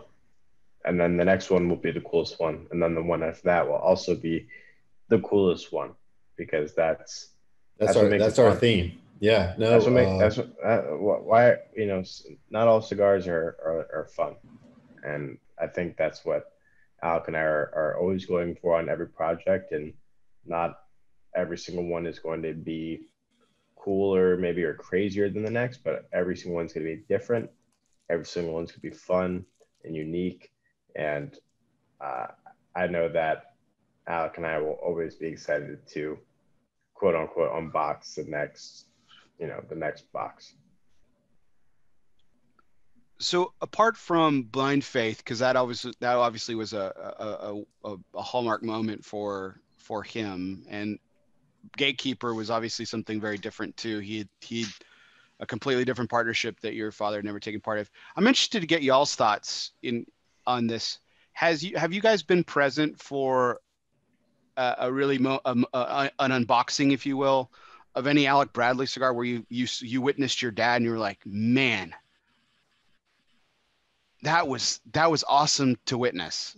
Do you guys have any memories of that where, like, you know, and I'm just spitballing here, like the Select Cabinet Reserve or whatever. I mean, just any of those back in the day. Did you guys? And you guys were really young. I mean, you were just kids at that point. Was there anything that you all witnessed where it etched a spot in memory for you? I personally don't. I have a few. Alec might. I was a little bit closer to the industry than Bradley at the time, so I was around for some different things, just because of our age difference. Tempest, I remember I wasn't there for the unboxing, but I was there. I remember my dad blending Tempest, and I mean, he went through, it must have been well over 50 blends before he hit the blend on Tempest. And then I was there for the time that Sato got #1 cigar in the world on Cigar Aficionado, and just a lot of tears and hugging and excitement for that. And then last year's Fine and Rare, that was honor of our grandfather, our late grandfather that passed a couple of years ago. There was just a very special moment for that when it came in. And then honestly, this year's Fine and Rare that's going to be releasing has a very special place in his heart as well. And I think Bradley, obviously was there for those last two, and I think he would agree with that wholeheartedly. There's just something different about last year's Fine and Rare and this year's Fine and Rare that are very special to him, and is different from some of the prior releases. I still don't get tired of it. I'm obviously on a different end. I'm obviously in a completely different end of this. But I never get tired of seeing the excitement around a cigar release from the people who make it. And that is why, that is one of the, well, not, that is not the reason, but that is one of the many reasons where I really love this industry, and where I've totally drank the Kool-Aid and don't believe that it's Kool-Aid at all, because, like there's a lot of, the cynics of this industry, like will say like, oh, that's, this story is bullshit and blah, blah, blah, blah, blah, and all this other stuff. And like, oh, this story with age to back, like just like all the, all the naysayers. Right. And I always cast those aspersions aside, because I'm like, when you hear brand owners, manufacturers, and blenders talk about the product that they literally, the tired expression, put their blood, sweat, and tears into, and for them to hand it to you, cut and light it, smoke it with you, talk to you about it, or talk about it, not even talk to you personally. Personally is a completely different experience. That is undeniable. It's undeniable. Yeah, so I just ordered a couple of Nick Melillo's his anniversary release. I don't remember, is it his 5-year anniversary? Yeah, 5-year. Yeah, the all women say the yeah. I don't know what to call it. I know what everyone think they'd say it's modeled after, but I don't know what to call it. But the Perfecto, Fat Perfecto, Gordo. Yeah. So Perfecto, I just ordered a couple of those, and I know that has to have a special meaning to him, being 5 years in his own company at this point. And I ordered those just because there's something special about that. So I mean, when people release cigars, they all have a meaning. At least I like to believe. So I mean, there's releases I get super excited about. Bradley, even more than me, he gets super excited about releases, and because there's a special meaning behind all of these for us. So especially when you know that the manufacturer takes it very personally, like we do. I think that says a lot. No, absolutely. Well, gentlemen, again, hats off to you. I'm gonna burn my fingertips with this one. I'm about to light up a second one here in a second. I was gonna I just lit my. I was gonna switch to the gate. I was gonna switch to the gatekeeper, but I'm gonna light up the second one here. I'm just enjoying the hell out of this. This is fantastic. I love it. Well done. Congratulations, you guys. Well deserved. You. Well deserved. Thank you. Thank you. So that brings us into our next segment here, which is has become a perennial favorite here on ELOSOFUMAR Takes. With new. Now, you guys have neither have participated in this segment, so I'm really excited for you guys to participate for the first time. This is our One Must Go segment. And it's, as always, it's brought to you by United Cigars, featuring La Giana Havana and distributors of Jose Dominguez, Bandolero, Garofalo, and the highly acclaimed Atabey and Byron lines. So smoke one today and start living united. So again, for strangers to the show, or for you two gentlemen who haven't participated in it yet, the idea of One Must Go is I'm going to present you with 3 things, and one has to go to the curb. You can never enjoy, look at, do whatever the concept is or the category is. You can never do it again. Now, this is all for shits and grins, guys. No one's taking this seriously. They're not going to actually do this, but we are going to take it seriously for the next few moments of one getting kicked to the curb. And I always participate, so you guys aren't on the hot seat alone. But we're going to get into, I know both of you guys are lovers of fine cuisine as well as fine spirits and fine cigars. Particularly Bradley. We're going to get into Bradley's love of food here in just a second with when we talk about charities. But I know both of you guys are a great, you know, have a great affinity for fine cuisine as in fine things in life. And so I thought today would be really great to talk about beef. And Alec was very quick to ask me, are we talking about the food or are we talking about beef between people? We are talking about the food tonight. So beef like whiskey. I mean, it's a tale as old as time. I'm going to bring back the Beauty and the Beast reference here. Beef and cigars, man, the quote unquote steak dinner, you know, beef, cigars, whiskey, they kind of, it's a trio, if you will. Right.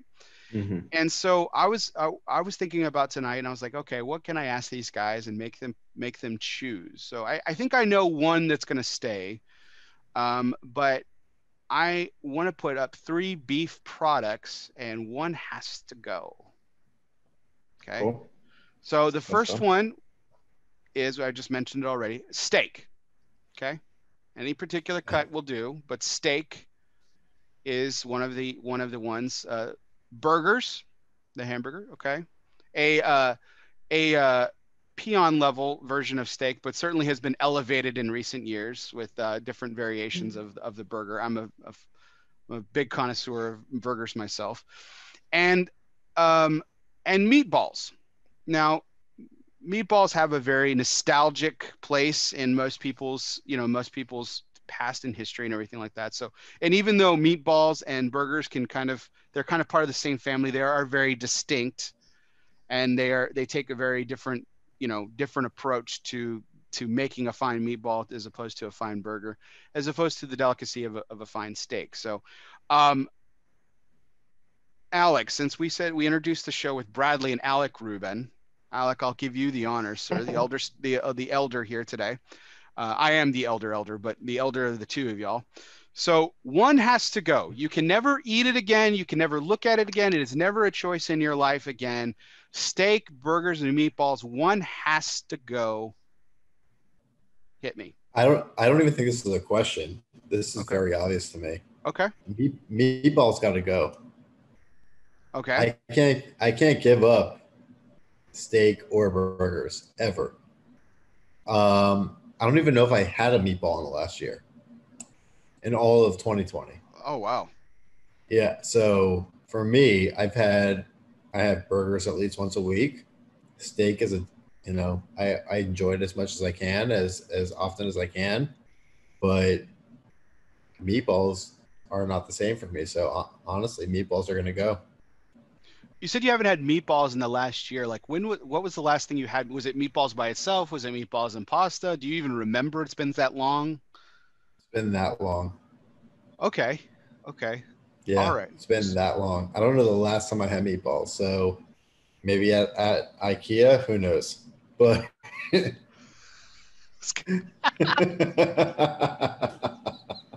sidebar. My wife is obsessed with IKEA. I mean, yeah. Like to the point of like, I'm really glad that you guys sent me this cigar because I'm not sure I can afford these. Like obsessed with IKEA. So, but those meatballs are delicious. I will say. I agree. But are they that good? I grill steaks as much as I can, so meatballs got to go. Meatballs got to go. Okay. Meatballs got to go. Didn't want to taint the jury here, Bradley. You don't have to go. Bradley's gonna disagree with me just because I said meatballs, and he's gonna say something else. No, I was gonna say I hate that I'm going to agree with Alec on this, but I would have to say meatballs as well. Oh, let's mark the date and time that Bradley just agreed with me. 11:03 Central, just after midnight on 11:23 for you guys, 11:22 for me. So confusing date, but that's fine.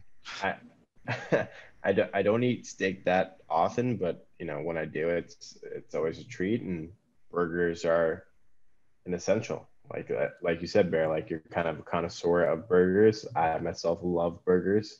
Maybe the most versatile beef product you can have. You can go any which way with it. So meatballs must go.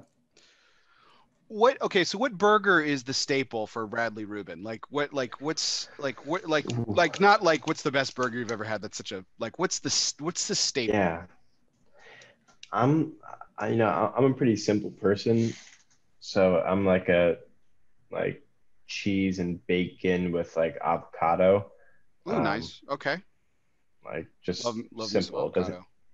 doesn't need to be anything too crazy. Maybe add some onions in there, but other than that, that's like I would say like go to Caramelized onions, right?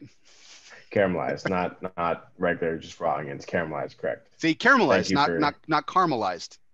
no, Caramelized. no, but caramelized, but Boom. Boom. caramel cluster. It depends on the situation. Okay, that would be caramelized. You're right. All right. So okay, so you got the toppings. Okay, but where is the staple burger for Bradley Rubin? Who makes like the one you go to the Uh, most frequently? And if you say Burger King, McDonald's, I am going to take Alec's advice. I'm no, booting you. no. I mean, honestly, I don't go too many like. There's a couple burger places around me. Like there's this place called Henry's Sandwich Station that Alec Oof. loves now. So They make good. they make a great burger, and then there's another place called Burger Stop. Um, that's not too far. Also makes great stuff, but usually it's made at home. Okay. Oh, homemade. Okay, awesome. Well, okay. Well, you guys heard it here. Speaking of marking history, okay, because I'm a burger guy. So, um, um, Henry's Is great. on me when I get to see you guys. No. On us. No, Uh, no, Don't no, no, worry. that's no. I what insist. I insist. nah. It's on the No. record. It's on us. Alec always gets Henry's for people that come here for the first time. Yep. All right. All right. It's Well, that good. we can fight over the check later. So I Hold said I on, was gonna. Bear. Your turn, man. Your turn. Yeah, I'm gonna go. Well, I mean, it seems kind of obvious, but I'm gonna do a little spin off of this in a second. So burgers. I listen. There are two things I could eat every day. I could eat tacos and I could eat burgers every day, like without fail. Like my wife will ask me what do you want to do for dinner? Like I will tacos or burgers like every day. Like I could do it, and like people say like, oh, and I love variety. I am a huge variety person in my life, but I would eat burgers and tacos every single day of my life and not be ashamed and not hate it at all. It would be the best thing ever if that was possible. So burgers have to stay. All right. Nice. The just to give meatballs a little bit of glory here. So like there is something absolutely perfect about a meatball, like a perfectly made meatball that it to me like I'm Mexican. Okay, so like this isn't like my mother and the Sunday gravy and that kind of thing. Like it's not that nostalgic in that sense, but like there's almost nothing in this world that like when you haven't had it in a while. Clearly Alec hasn't had it in like a year, but like I don't eat them very frequently either. But like when you just have this craving and you're just like, man, a really good meatball just hit the spot. There's almost nothing better in this world. Like after a really long absence and go back and find the perfect and have a perfect meatball that hits the spot like that. It is really good. Um, that being said, there's absolutely no way I can boot steak because I mean, Jesus, I mean, steak is amazing. Um, Listen, there's one. I mean, look, I don't like to talk about religion on this show, but I mean, you guys are Jewish. There's one reason why Hebrew culture loves beef, and the reason is it's because steak. You know, steak is the word. It's not even beef. It's steak. Like let's just be It's honest. steak. Like steak Yeah. is the reason that beef exists in this world. And it's fantastic. So steak and burgers, meatballs has to go. Now I'm interested to get some people from the chat and some because I mean there is a love. There is like this. I mean, there's a meatball competition in this industry that gains notoriety. I mean, meatballs have their place. So I'm interested to hear people in the chat talking about which they would actually go with and stuff.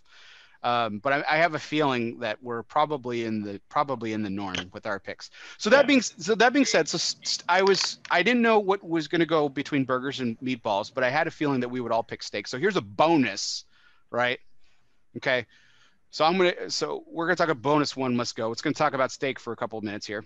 All right. So I'm gonna give you guys the 3 cuts. One Do must it. go. Mm-hmm. Not bone-in ribeye, just ribeye. So not bone-in. Okay. So no tomahawks here because that's like a given, right? So just regular ribeye, not bone-in. Filet and New York strip. Which one has to go? Bradley, you first.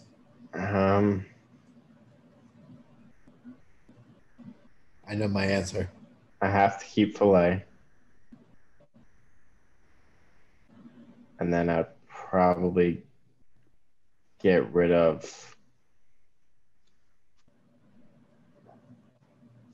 probably ribeye and keep the New York. Okay. If I had said bone-in ribeye, would that have made a difference to you? I don't think so. No. Okay. All right. No. Interesting. Okay. My turn. My turn. Okay. It's Pick me. all- Pick me. Here we go. Yep. Filet got to go. Filet has got to go. Okay. I'm gonna give you No the floor. doubt. I'm gonna give you the floor here in a second, Alec. Okay. Bradley, why do you love filet so much? That was the automatic answer for you, just like it was for him, just different. It's just it's the most tender.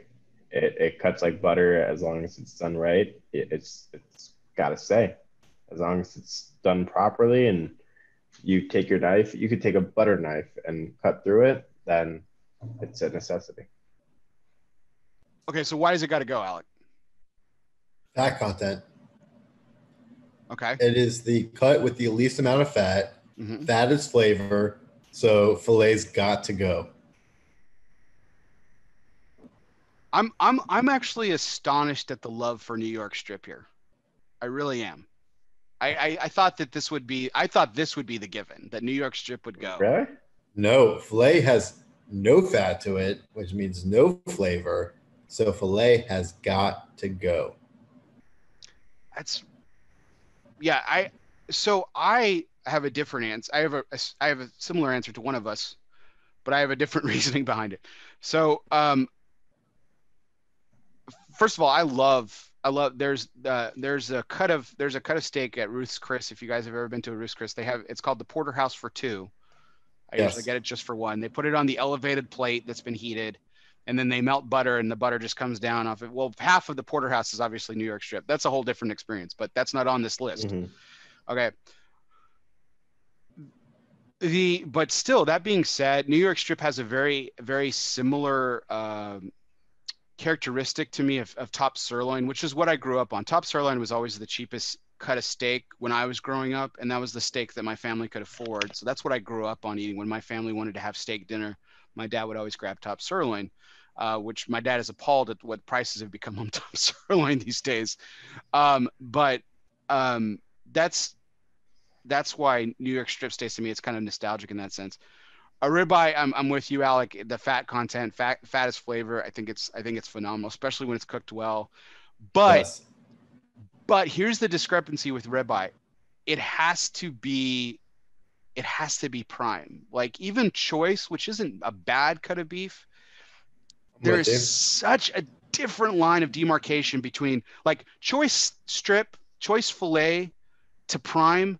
Like there's a difference, obviously. But we're talking prime here. Yeah, we are talking prime, but I'm just saying like the difference like prime. isn't as appalling as ribeye prime and ribeye choice. Like choice ribeye is not good.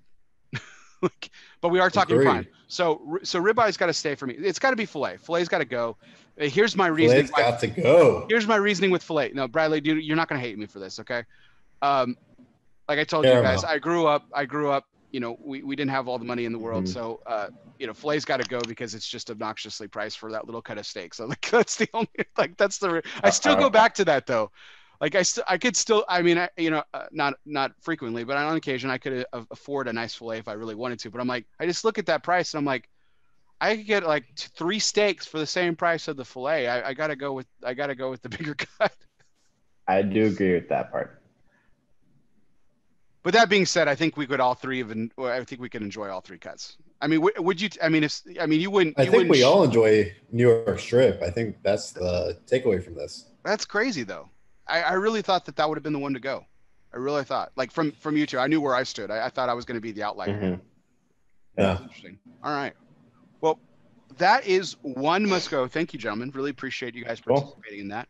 As always, it's sponsored, brought to you by United Cigars, featuring La Giana Havana and distributors of Jose Dominguez, Bandolero, Garofalo, and the highly acclaimed Atabay and Byron line. So smoke one today and start living united. So speaking of food, we're going to kick off this next segment here. I was really proud. This has been we're a couple weeks into this new segment here, but I'm really pleased. I'm still really excited, kind of like you guys are with Kintsugi. I'm really excited about this concept that I came up with on my birthday last month, where we're going to introduce this new segment. Thank you. Into this show, and Coop, my partner on Cigar Coop Primetime Special Edition, has always said that this show, ELOSOFUMARTAKES, is the show that humanizes the cigar industry, which I've always been humbled by that moniker. And so I took it a little bit to heart, inspired by some other folks in this industry. And I wanted to highlight and spotlight my guests' passion beyond the industry into world of charity and nonprofits. Alec Bradley, of course, has been really involved in great causes throughout the years. But it's really great to see and talk to individuals who want to spotlight different charities and nonprofits. And so I thought it would be a great idea to talk about different charities and nonprofits, raise some money for some great causes along the way, and give a chance to talk about those fantastic causes in a different light. So Bradley, we're gonna start with you. I was excited about both your picks. Really, really great causes. Um, and I'll let you wax on about it here in a second, Bradley. But World Central Kitchen was your choice, and founded by the world-renowned chef Jose Andres and his wife, and some very prominent people in the food industry that are behind this project. I mean, we've got some, Andrew Zimmerman, Tom Click. I'm going to butcher his name, but the guy from Top Chef, Tom Colicchio. I think that's how I say it. I think so. Eric Bruner Yang, and one of my personal favorite chefs, Ron Sanchez, who hails from my hometown, speaking of El Paso. So, I mean, but a great organization to fight world hunger and really spotlight that. So Bradley, what was it about this organization that spoke to you, and why did you choose it tonight? Well, as we hopefully all know that two huge hurricanes just went through both Nicaragua and Honduras, Hurricane Eta and Hurricane Iota, and World Central Kitchen. They provide food for thousands and thousands of people every single day. I think they give about 10,000 meals every single day around 400 cities around the world, and they're helping the people of Honduras and Guatemala. But us having strong connections in Honduras with our factory Raíces Cubanas, and Alec and I, our father, I mean, we go down there multiple times a year and have a strong connection with Honduras. So when I saw that they were helping feed people that were having problems after the hurricane, plus giving items needed for COVID protection, masks and hand sanitizer, I thought it was just the perfect organization to highlight. And after seeing the names involved, just like you just said, I thought it was just the one that spoke to me. And you never know with some charities and organizations how effective they are, but after I saw it, it seemed like they were very, very effective in what they do, pretty much doing whatever means necessary to get these families food every single day. So it was what spoke to me the most. I was really I was really blown away by the infrastructure of this organization, man. I mean, they've got a full-time staff based out of DC, which is where they're headquartered, but they've got offices in California, Puerto Rico, Haiti, Guatemala, and Hmm. um, and they've got guys, they've got 60 people on staff. I mean, that's almost unheard of for an organization as young and as vast, right, as this organization spreads. Like this was something that really kind of drew me in. World hunger has always been this kind of props to you, Brad, for picking this. Hunger has always been this passion of mine. Going back to college, I find it simply astonishing that around the world, but even so in the United States, how many especially children go hungry every night. Um, it's ghastly when you think about it from a global perspective. I mean, the word pandemic has gotten thrown around a lot in 2020 for obvious reasons, but hunger has been a worldwide pandemic for a long standing time, unfortunately. Um, and what this organization is doing, not just for disaster relief, as you were just talking about, but just the greater issue at large here, by feeding those um, who need it most, and is just remarkable. And the team that they've put together and assembled, the names, and the notoriety that it brings to this very important issue to me too, was something that really grabbed my attention, and I was pleased to make a very meager donation to it. I've donated to both y'all's causes. I'm also, that's Thank something you. else, Thank guys. you. I'm donating to every single cause that's brought up on this show. It's very Appreciate that. it's very very meager donation, but I mean, hopefully, in no small part over the next year, hopefully my what we're able to collect and raise for all these fabulous organizations is my hope is we really collectively as an industry will make a very small but you know impactful difference in these organizations. So it really is a really great organization. When did you first hear about it, Brad? Uh, it pretty much just came after the hurricane. Um, Okay. I was just looking up how I could donate something to someone helping out the families in Honduras, and um, I just Googled it, and I scrolled through a couple just to see you know what sounded best for me, and who I thought, like you said, they had a great infrastructure. So after I did a little bit of research, um, it was just the one that spoke to me, and I found that it seemed like they were doing a good job, and the money goes to food, which there's, like you said, there's so many hungry families everywhere. So just to see that people are at least getting food is the most important part. Because this was an issue that you guys, and I mean you guys, I mean the Alec Bradley family took to heart when this whole pandemic hit. Brad, you and I talked about this on Take 115, Hmm. when we were talking about what different companies were doing in the industry in wake of this horrible tragedy going around the world with COVID-19. This was something that you all did for your extended family, the workers and staff of the factories in Honduras and everything, was supplying food, rice and beans and chicken, and making sure that your fellow employees and partners down there were getting taken care of. So I wasn't surprised at all that if one of you guys picked something like this, just because I know the background a little bit. Was that kind of in your mind when you were kind of looking to it? Was that the kind of the foundation of it? Yeah, 100%. I mean, it's we talk a lot about the three major cigar making countries: Honduras, Nicaragua, and the Dominican Republic, and lucky enough to be able to go to all three and see what each one is like. And unfortunately, Honduras is definitely the least privileged of the three. Um, it's sometimes it's sad going there. Um, but the people there are so nice and amazing and kind to you.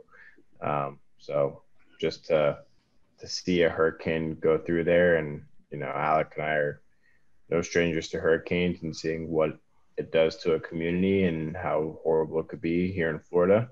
I mean, if we know how bad it is here in Florida, we know it's even worse in Honduras. So it's it was something that when I saw, I was like, yeah, I've been, gotta at least do my part, knowing how bad it is to experience a hurricane. Absolutely. So guys, check. I'll have this in the show notes, but check out World Central Kitchen. That's wck.org for you guys taking note of it. wck.org. You can go back on the ELOSOFUMAR Facebook page, and you can click the donate button under Brad's picture. Please consider donating to an absolutely great cause.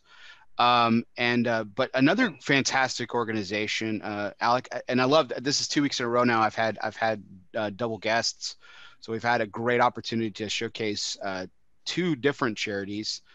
I was really excited for a different reason, Alec, for your choice, which was direct relief. Now I'll let you talk about it here in a second. Now, I first of all, for again the history buff in me, I'm fascinated by the history of direct relief. Direct relief has been around since the 1940s. Okay, so and it was its founder. It's very much it's got the makings of almost like a Schindler-esque background. William Zimden. I'm sure I'm butchering that. He's a Estonian immigrant who had amassed actually a pretty significant fortune in pre-World War II Europe. And he actually fled Europe. He was actually wanted personally by Adolf Hitler himself. Really cool tidbit. In fact, that was, I'm going to talk about his obituary in a second, because that was awesome too as well. But he began sending thousands and thousands and thousands of relief parcels after the war concluded, containing food and clothing, medicine, to friends and former employees and relatives who were rebuilding their existence, after World War II. And Alec, I'll let you talk about it, but I have to mention his obituary. He passed away in 1951. Zimden did in 1951 in Santa Barbara, California. And this is what his obituary read. William Zimden, age 70, former international financier and once marked for death by Adolf Hitler, died Sunday at his home here. He rebuffed Hitler as a dangerous fool and thereafter was forced to flee. Ultimately, he reached the United States, first residing in Elsinore, California, then moving to Santa Barbara, and began this organization. I mean, so that's pretty legendary right there. I didn't know all that, but that's freaking awesome. First off, really what it came down to is when you asked me who I wanted to highlight, I had to think about it, because already from mine and Bradley's paychecks and many other that work at Alec Bradley, we give directly from our paychecks to a fund that goes straight down to Honduras and Nicaragua to help better some of the lives of the people down there. Specifically, we give to a daycare down in Honduras to take care of a lot of children down in Donley. And so I was like, okay, I already give to this daycare that Bradley and I had both been to down in Honduras, but I wanted to pick something that had a good standing in terms of their charitable contributions, but I wanted to pick something that gave directly to either Honduras or Nicaragua. And with the 2 hurricanes that went through, as Bradley mentioned, Iota and Eta, I wanted to pick a charity that you could go specifically to and pick where your money went to in terms of the relief. Mm-hmm. So I thought that Direct Relief was a great charity for that, because you can go to their page, you can pick, Honduras and say, I want to give money toward the medical effort for the hurricane that just blew, the 2 hurricanes within 2 weeks that just blew through, to help take care of these people. And I thought there's no better charity, because you can pick directly where your money goes toward. And that was super important to me because there's a bunch of charities out there that you can give to, but you don't know where your money is ending up. And at least with this one, you know it's going directly, because you get to pick the country it goes to. You know where your money and your efforts are being pointed toward, and that was very specific and important to me. No, it's a great pick because Direct Relief is actually known. Their background is actually in disaster relief. That's where Yes. they've known their focus has always been, and it's international, right? It's international. They've done incredible for those who have been actually suffering through the wildfires that have been taking place in the Western United States this past year. Their Direct Relief has been huge in supporting the people that have lost their homes and livelihoods out west, and no shorter have been were some of the first boots on the ground in the last couple of weeks as these two hurricanes were blowing through.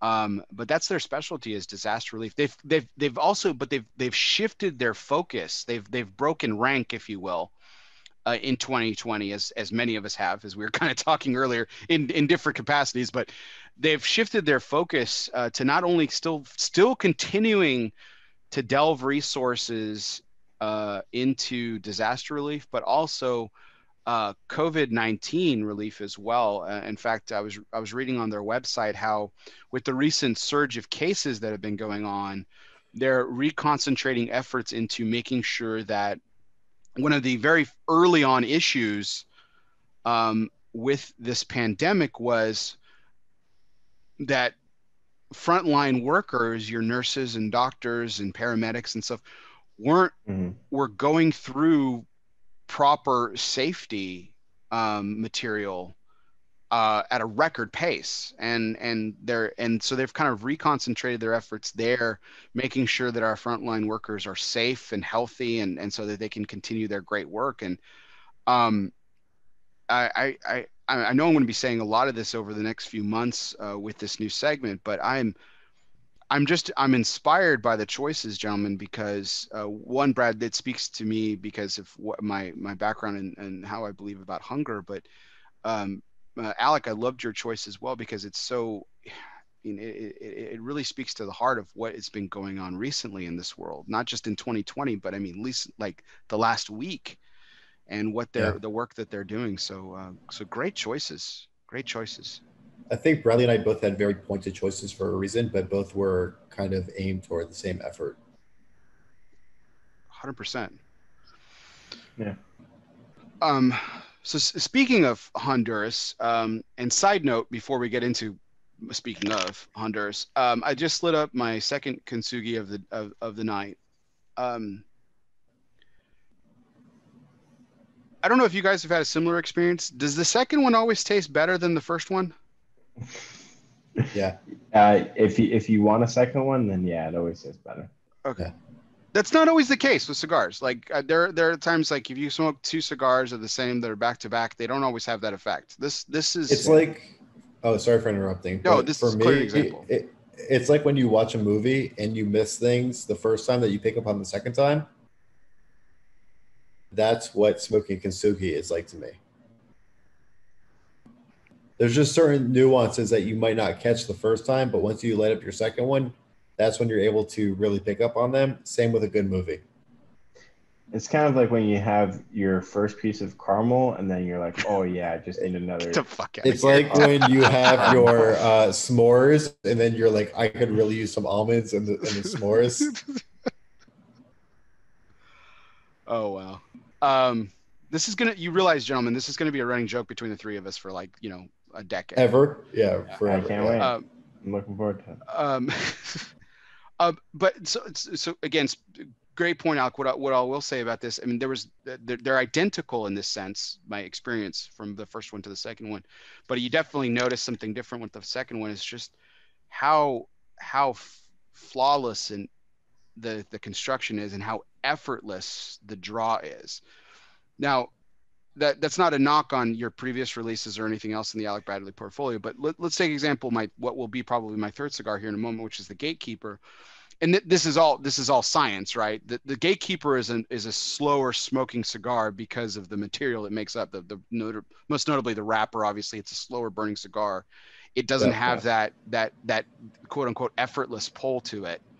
You don't have to work at it. It's not like sucking a bowling ball through a straw or anything, but it has a slower burn to it, and it's a completely different experience. That's what I'm noticing the second time is just I mean, your palate is just coated with this velvety, flavorful smoke that we were describing earlier. It's better than the first one. This is insane. This is great. I can smoke that cigar every single day. And now I have to wait until the production comes so I can have more cigars to smoke. So the funny thing about Bradley is that he will tell you every single day that the Coyle Petit Lancero is his favorite cigar. Because it's fucking awesome. That's why. Yeah, it's awesome. It really is. Fucking awesome. That size is just magic. That's size specifically. Yes. I think I have one right here actually. But what Alex, I'm gonna finish Alex's sentence. But Kintsugi Corona Gorda might be my new favorite cigar of all time over the Coyle Petit Lancero. Oh wow, there you go. History in the making. Yeah, very, very. I think that Bradley and I came up with something here that is just undeniable. And I think that even though I had a big hand in Coyle, which Bradley just still does not believe me when I tell him that, because he refuses to admit that his favorite cigar is something that I had a hand in. I think that's something. There's something about this Kintsugi that is just undeniably good. It's masterful. It's really good. I'm digging the second one. It's unbelievable. Thank you. But as I mentioned a moment ago, speaking of Honduras, Alec, you recently took a trip down to Honduras to kind of get back into the game, so to speak, after a long hiatus. Not by choice, but the hiatus was not your choice, obviously. So I kind of want to talk. What was it like, the travel experience, being back down there for the first time? And has it been a year, 8 months, 9 months? When was the last time you were down there? I believe I was down there November 2019, and then so it has been a year. Okay. Just around 9 months. I was planning on going in March, April. Obviously, COVID struck March, so that wasn't a possibility. But the first chance I had to go down, I took it, and I mean, definitely just as we all hate saying, the new normal in terms of traveling. It was what it was. I had to go get a COVID test before, within 72 hours of my flight. And, I really had to make the most of this trip. I really did. As far as calling the factories and even 2 months beforehand with ideas I had for blends, to have them rolled and ready by the time I got there, as well as even a few days before emailing them blends of stuff I wanted to try when I got there off the table. And it was a very different experience because I actually feel like I prepared more so because I didn't know the next time I'd be able to get back down there, because you never know what's going to happen with COVID at this point. But I was preparing 2 months out and saying, hey, I want you to roll this. Here's my thought process. Let's go ahead and get this rolled so that I can smoke it when I get there, so there's no waste of time in terms of having to roll at the table or this or that or reblends or anything like that. I just want to try these things that are popping off to the top of my head, especially since I hadn't been down there since November. A ton of ideas. So I wanted to get those rolled and ready to go before I got there. And it was a much different experience than I had ever had in the past, because I usually can get down there way more often. And it, when you're able to get down there as much as you want it makes it so much easier. But when you are restricted for almost a year on getting down to the place where you do, your business, I had to be very well prepared, which actually led to a very successful trip. And I think that from now on, I will continue to do some of those steps and processes leading into this one. Because I had stuff ready to go, which is different than just rolling off the table or them presenting cigars that they had blended with us in mind. So it was a very different experience. what I really appreciated what you did, Alec, was the whole trip was documented chronologically. Like you took pictures starting at the airport, and the whole travel experience, the experience being down in the factory, the fields, like everything. Like you were documenting each and every step of the way, and I appreciate it for a number of reasons. One being the cigar nerd in me, yes, but the other thing was seeing, and I think this was really refreshing for a lot of fans, so to speak, because it, it was in a way just like, thank goodness, like, okay, progress, right? We're finally getting back to the status quo, and so I really appreciated you doing that, because I That's how it felt for me too. I mean, I'm on board. It felt like finally I'm getting back down there and getting things back to normal a little bit. And I mean, I missed it. I know Bradley does as well, and he went to the DR, so I know that he missed it as well. And I mean, it's something that needs to happen. We were so excited that we got to go down. Bradley getting to go to the DR, getting to go to Honduras, and it was long overdue. so Brad, you win as well. Did I miss that? No, I went to the Dominican Republic. Okay. Okay. So you guys Yeah. guys split up efforts here. So Hmm. what was that like, Brad? Like were there any differences what you saw your brother go through as opposed to what you did? I'm sure you guys both took COVID tests and everything, but like did you notice anything different from what your brother experienced, or was it pretty much the same in terms of like travel wise? I think in terms of travel is pretty much the same. I mean, took a COVID test beforehand. Uh, was told that they were definitely going to check it. They did not check it at all. So that was strange. And then just checked on production to gatekeeper before receiving a shipment. And unfortunately, Ernesto wasn't able to be there because he's worried about traveling and worried about COVID. But um, you know, we have to just make sure that everything is going smoothly. So I think just like with Alex, successful trip. Luckily, everything went well. The airports, the airlines could handle things better when it comes to COVID, but luckily enough, neither Alec or myself tested positive, and you just try and be as careful as you can and make smart moves. Was was there any sort of on y'all's part, like personally, was there any, and this is obviously a personal question to me because I've been held up for the most part. I've been not completely quarantined or anything like that, but I mean I still do like errands and stuff every once in a while with wearing my mask and doing that. But I mean I haven't traveled outside my town since this all hit and everything, other than going down to Galveston in the summer. But what I mean, were you guys nervous at all?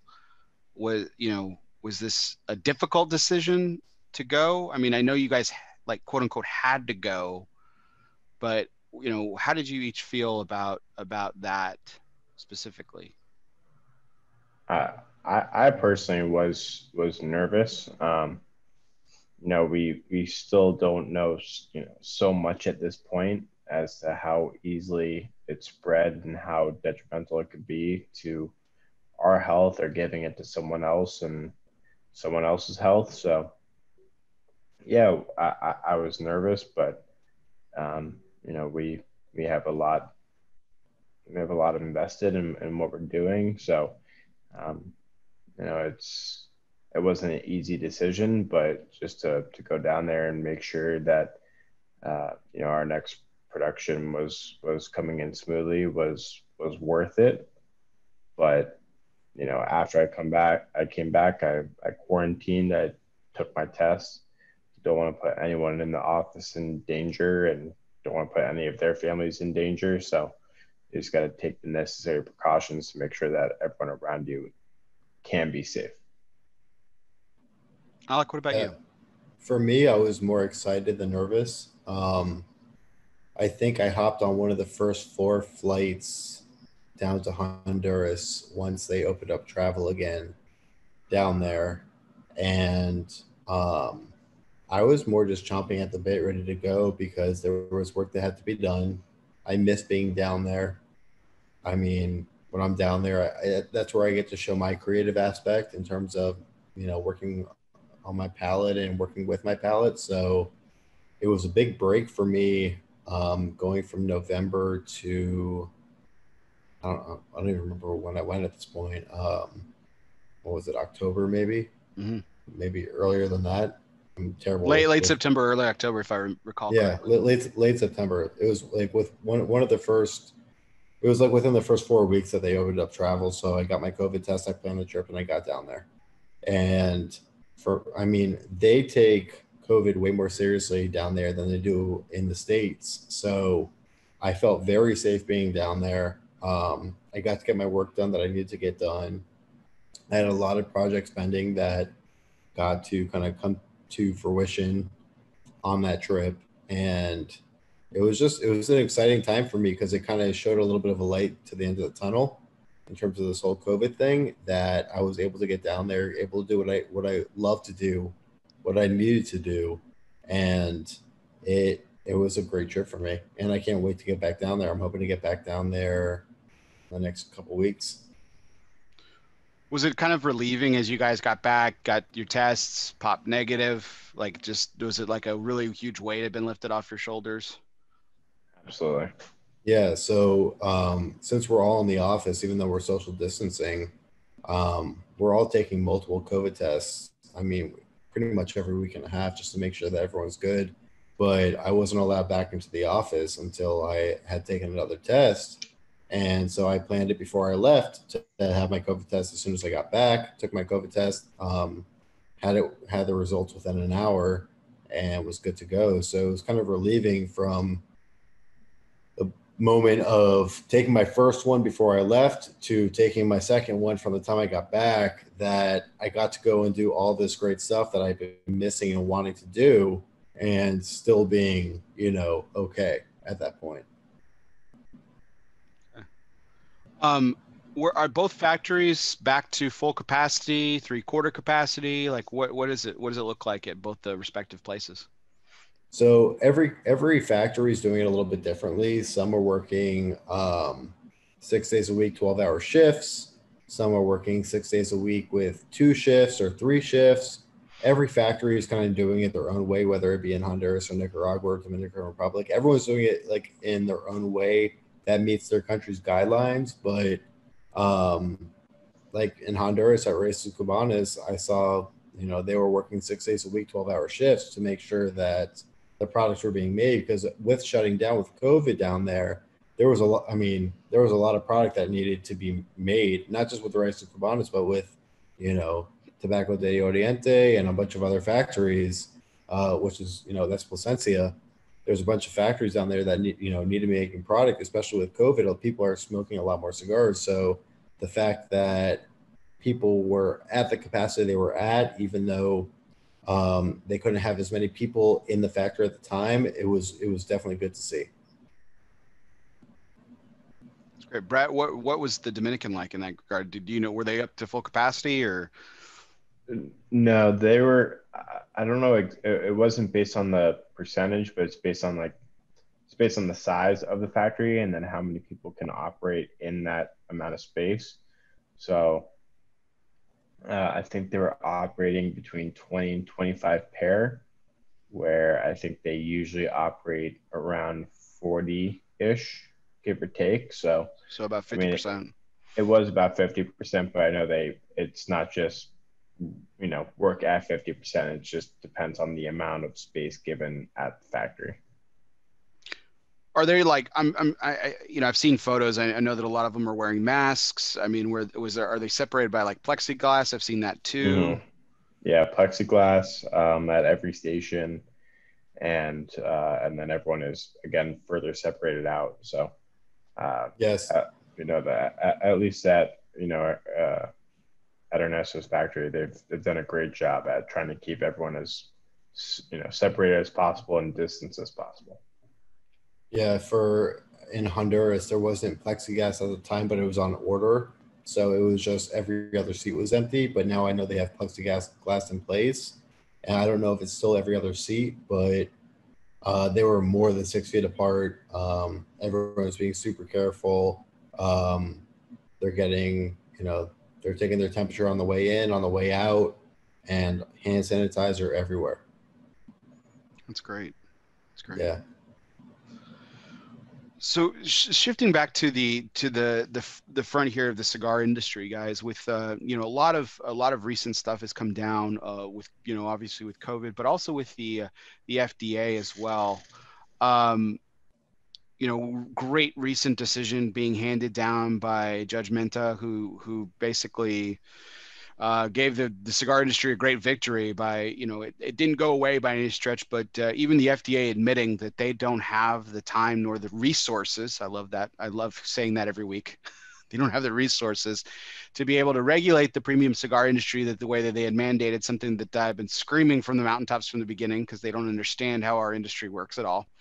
And so it was a really great victory for us, basically with the substantial equivalence being put on the indefinite back burner for the time being. Now, this is in no way going away. It's sure to come back at some point and everything, but it opens up the window, as we've been saying, right? Not necessarily the door, but opening up the window for cigar brands, particularly, and in our case tonight with you guys as guests, newer brands that have come to market in recent years and everything are for where you guys sat. I mean, this had to be it was exciting news altogether, but I mean, this had to be ecstatic news for the two of you. Yeah, in a sense, it definitely was. It wasn't the victory I was hoping for, because I think out of the 4 or 5 lawsuits that were pending, that was the only one that came through. I was obviously hoping for a clean sweep. And we only got one, which is still a victory in a sense. But as long as Bradley and I have had our own brand and making cigars, you don't know how many times we've come up with concepts and the answer's just been no, because of either blending or sizing or whatever it may be. The answer was just no. So with that, it allowed us to kind of step a little bit further in terms of what we wanted to do creatively, and gave us some opportunities which are very nice for the time being, that we can kind of go in some sizing changes that we want to do, in terms of some blending changes that we want to do, packaging, whatever it may be. It really gave us an advantage over what we were dealing with before, when we were a little more constricted, and has been definitely a plus. And I think that you'll see on hopefully the next release that, we decisions because of that, of what Judge Mehta ruled on. You'll see some decisions that we make based off of that, and allow us to do things that we weren't able to do just a few months ago. It's terrific news. And the earlier in the year with the warning label decision, really just paved way for Brad. Hold up the box again. Let's do it. Hold up the box again, because now we, for the time being, we get to see great, phenomenal packaging like this without that just disgraceful warning label that would cover up 30% of this amazing piece of artwork that you guys have put together. So really exciting news there as well. But this also kind of, with the window kind of opening up, as you were talking about there, Alec, about being able to talk about and being able to develop and conceptualize things that, even 12 months ago were straight up no's, as you put it, to use your words, like no. Now it's not even maybes, it's now yes. I mean, you went, complete 180 here. And now you guys can, does this, we talked about the low and slow kind of method earlier with releases. I mean, does this have you guys thinking, of accelerating any plans and maybe getting a lot more projects out there while the iron is hot, so to speak? I don't think so.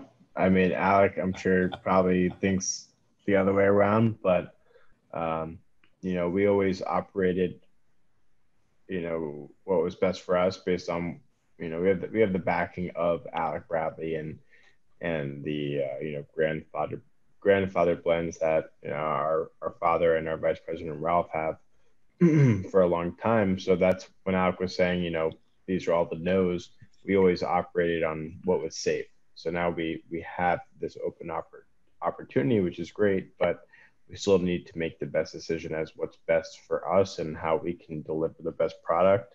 And the last thing that I want to do, not Alec, last thing I, and Alec may agree with me, I don't know.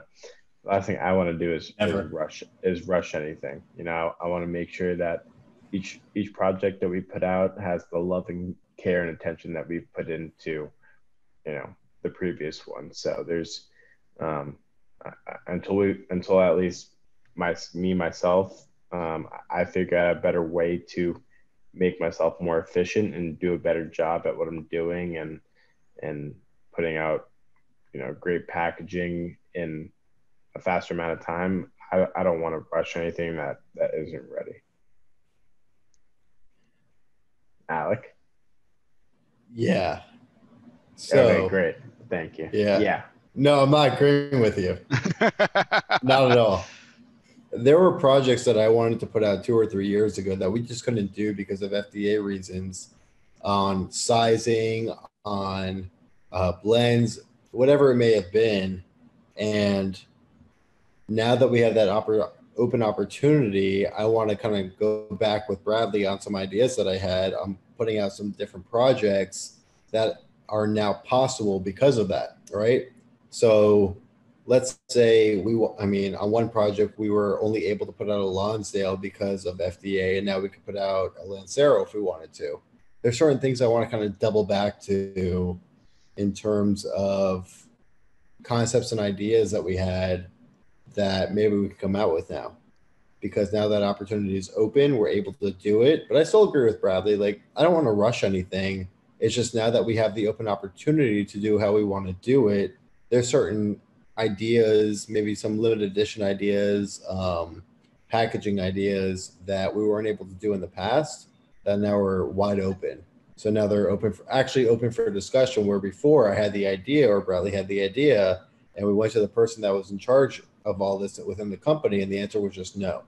So now we can double back to those things and reopen those conversations. Whether we decide to do them or not is not the main point of this, but the fact that we are able to it really is the main point of it. And so I think that, you know, we have Monday meetings all the time. Tomorrow, I think that there's an idea I'm going to bring back up to Bradley on coming out with a certain kind of idea that I posed in the past that now we're very capable of doing. Also, just so you know, the Monday meeting has been moved to Tuesday. So, and that's actually, I'm actually not joking. So, I honestly don't even believe you. I'm not kidding. Monday meeting has been moved to Tuesday. Okay. The possibilities, like you said, are kind of not endless at this point, but they're certainly more fruitful than they were even 6 months ago, let alone 12 months ago. So it's really exciting time, I believe, for the industry. That this whole discussion actually spurred a question in my mind that I'm going to save for the next time I have you guys back, because I think we could probably go into an hour and a half of it, and we don't have that kind of time tonight. You guys, well, whether you guys have a meeting tomorrow or not, I still want you guys to get some rest. So, but I'll have it stowed up here in a second. The leads, COVID-19 obviously led to a lot of challenges, obviously, throughout this year. One with the cancellation of the PCA trade show. Being a young brand, how much did not having the formal trade show hurt you guys for your plans for 2020? Can I take this one? Please. Cool. So Alec and I, given that COVID never happened, we slated Kintsugi for, I believe it was for May release, May or June, like about a month or 2 months before PCA trade show. So that was the goal, and we were working hard towards that, and it would have come, we probably wouldn't have made it for that early release time, but I think we would have made it for the trade show, given COVID never happened. But considering that did happen, it gave us the time to work more on it, which was all that I needed to completely change the packaging. As we discussed before, we were done. Alec did love the other packaging. I was able to Loved convince it. him.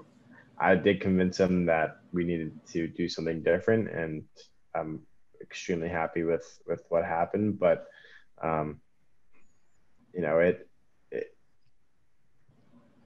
it was tough because it gives us the chance to debut our third release, but it was also um, it also gave us the time to change the packaging, make sure the blend was right.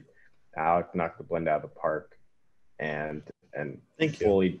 fully deliver what we wanted as a complete package. Because I think Alec and I are both firm believers that the cigar can be amazing. It could be fantastic, but if the packaging doesn't match the cigar, if it's a great cigar but with packaging that doesn't reflect what it is and what it is supposed to be, then you have set yourself up for failure. And I think if we went with the previous packaging, I think we would have set ourselves up for failure. Wow. I agree with that to an extent. I believe part of the packaging was amazing. Part of it needed to be reworked, but I will agree that everything that we did on the new packaging is a home run.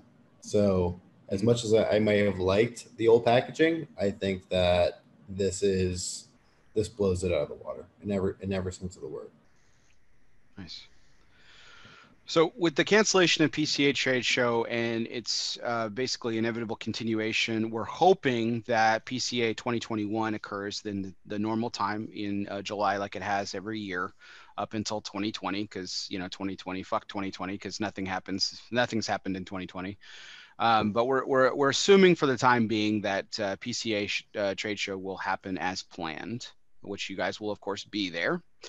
But something else interesting came out of 2020, which actually has dripped into 2021, and that of course is the postponement of TPE, the Tobacco Plus Expo, which normally takes place in the early part of the new year, and has now been postponed to about 45 days before PCA 2021 is scheduled. Now, this is bringing a conversation to a head about the quote unquote rivalry between these two trade shows that has kind of gained heat, particularly this year, but at least in the last 24 months or so. So now competing trade shows are less than 2 months apart. Where does Alec and Bradley stand? Will you be attending both trade shows if they take place? Is that the plan? What is the plan going forward from here? I know that at a minimum, someone from Alec Bradley will be attending TPE. Whether Bradley and I are there is still up for discussion. But in terms of PCA, I know we will both be there. Also, just to add to that, I agree with what Alex said, but also when time comes, we'll still have to analyze, where we are in COVID, the safety precautions to make sure that Absolutely. we're all healthy, we're all safe, to make sure that both trade shows have some sort of safety measures to make sure that, things aren't just open and free. And I mean, that's the worst way to Bradley and I get yourself both, COVID, is to just have a trade show where there are no masks, everyone's smoking, and it's as close as can be. So we just want to make sure we're all safe and we're all able to go and feel like we can come back without catching COVID. Yeah, Bradley and I both picked our traveling opportunities very carefully. So it's nothing against either trade show or anything like that, obviously. It's just more about what's safest for us and where are we going to be taking that risk. Certainly some very positive news in the last couple of days. The Pfizer has put forth some documented studies that the vaccine that they developed is over 90%. We've seen reports as high as 95% successful.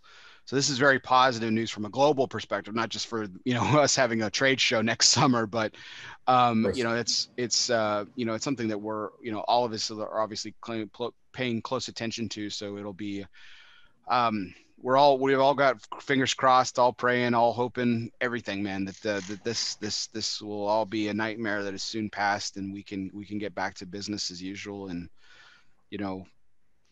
smoking some great cigars with great company at the trade show, and talking to retailers and businesses alike. So Exactly. I missed my opportunity, guys. Usually before that was the last formal question of the evening. Before I always usually thank my guests, so I apologize. I guess I have been drinking the whiskey a little too fast tonight. I usually Good. always thank my guests before the last two questions. Guys, it's sincerely before our last question of the night, which is our curveball segment. I do want to thank you very much for the time you've given me this evening. You know, Brad, for the third time now, your girlfriend is anxiously awaiting for this to end so she can actually spend some quality time with you. You know, it's I recognize that Sunday night is family time, and for both of you all to sit down with me for a few hours and talk about cigars and having a little fun at the same time, it means the world to me. It means the world to me that all my guests do this, and I would be remiss if I didn't thank you both exceedingly for how much support you've given me. The last few hours you've given me and my audience has been fantastic. I just thank you from the bottom of my heart, sincerely. Always, Yeah, man. we Always. love being on your show. We Yeah. seriously both. We talked about it individually. We love being on here. Yeah, and you So give thank up all you. you give up all your time, man. I mean, you have a wife, I believe 2 sons, and a pup. So you do it, I think, pretty much 52 weeks out of the year, and we Pretty darn appreciate close. that. I know. We have As close as anyone else. I have a menagerie here at Casa de Duplessis. We have a dog now. We lost our oldest. We were talking about dogs before the show. Lost my oldest a couple months, about 6 weeks ago, and that was heartbreaking. And I do have a cat, much to my chagrin, thanks to my son and wife. We do have chickens, and we also have a tortoise as well. So we're building a menagerie here. My wife's a zookeeper, so it's only appropriate that we just keep adding on animals. Yeah. Oh yeah, your wife is. I remember that now. Her next project apparently is a cow. I'm not sure how that's going to work, but can you get a pig? I think you'll be just fine with a cow. Can you get a pig? Pigs are so cute. You gotta get a pig. And they're so smart. They really are, and they are very smart. I don't know what's going to creep into her mind next. So I mean, that certainly could come after the cow. I have no idea. Ooh, but maybe a monkey. Monkeys are cool too. No, she's probably dead set against that. She's really anti-monkey as pets. She's really How about like a raccoon? They make good pets. I don't know. I like we'll have to float that idea by the missus, and we'll see what she's very she's very obviously very passionate about her job. Speaking of passion for what we do, but she's very passionate about her job, and it's interesting. Like when people have like these exotic animals as pets and stuff, there's some that she's like, oh, that's really cool, I would want one. And then there's other times where she's like, that is the worst idea ever. Like, how could you do this? It's always fun to ask her, like float an animal by her, so that just to get her reaction. But that leads us into our speaking of differences between people that we're close to. That kind of leads us into our curveball segment. So I always kind of toss this up at the end. It's kind of fun to think about. They're never usually difficult questions, but this one surprisingly might pose some difficulty. I have a feeling Alec will be quick to answer this one, but I may be wrong. So here's the question, gentlemen. What is the number one thing, if I gave you the power to do this, what is the number one thing, this is a two-part question, that you would change about your brother? And what would be the number one thing you would change about yourself to appease your brother? So two-part question. I know one of them, I think Alex got a quick fireball answer for the first one, but the second one adds a little twist. So the second one I have a better answer for. So what I could change about my brother that would make me happy, and then what I could change about myself to make Alec happy. Yeah, summed it up. Correct. Okay.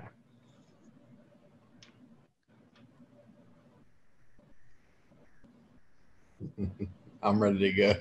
I was going to say, I know it, man. You're chomping at the bit. Yeah, please go, because the first one I'm having trouble with. For the first one, I would just shave that mustache right Yes!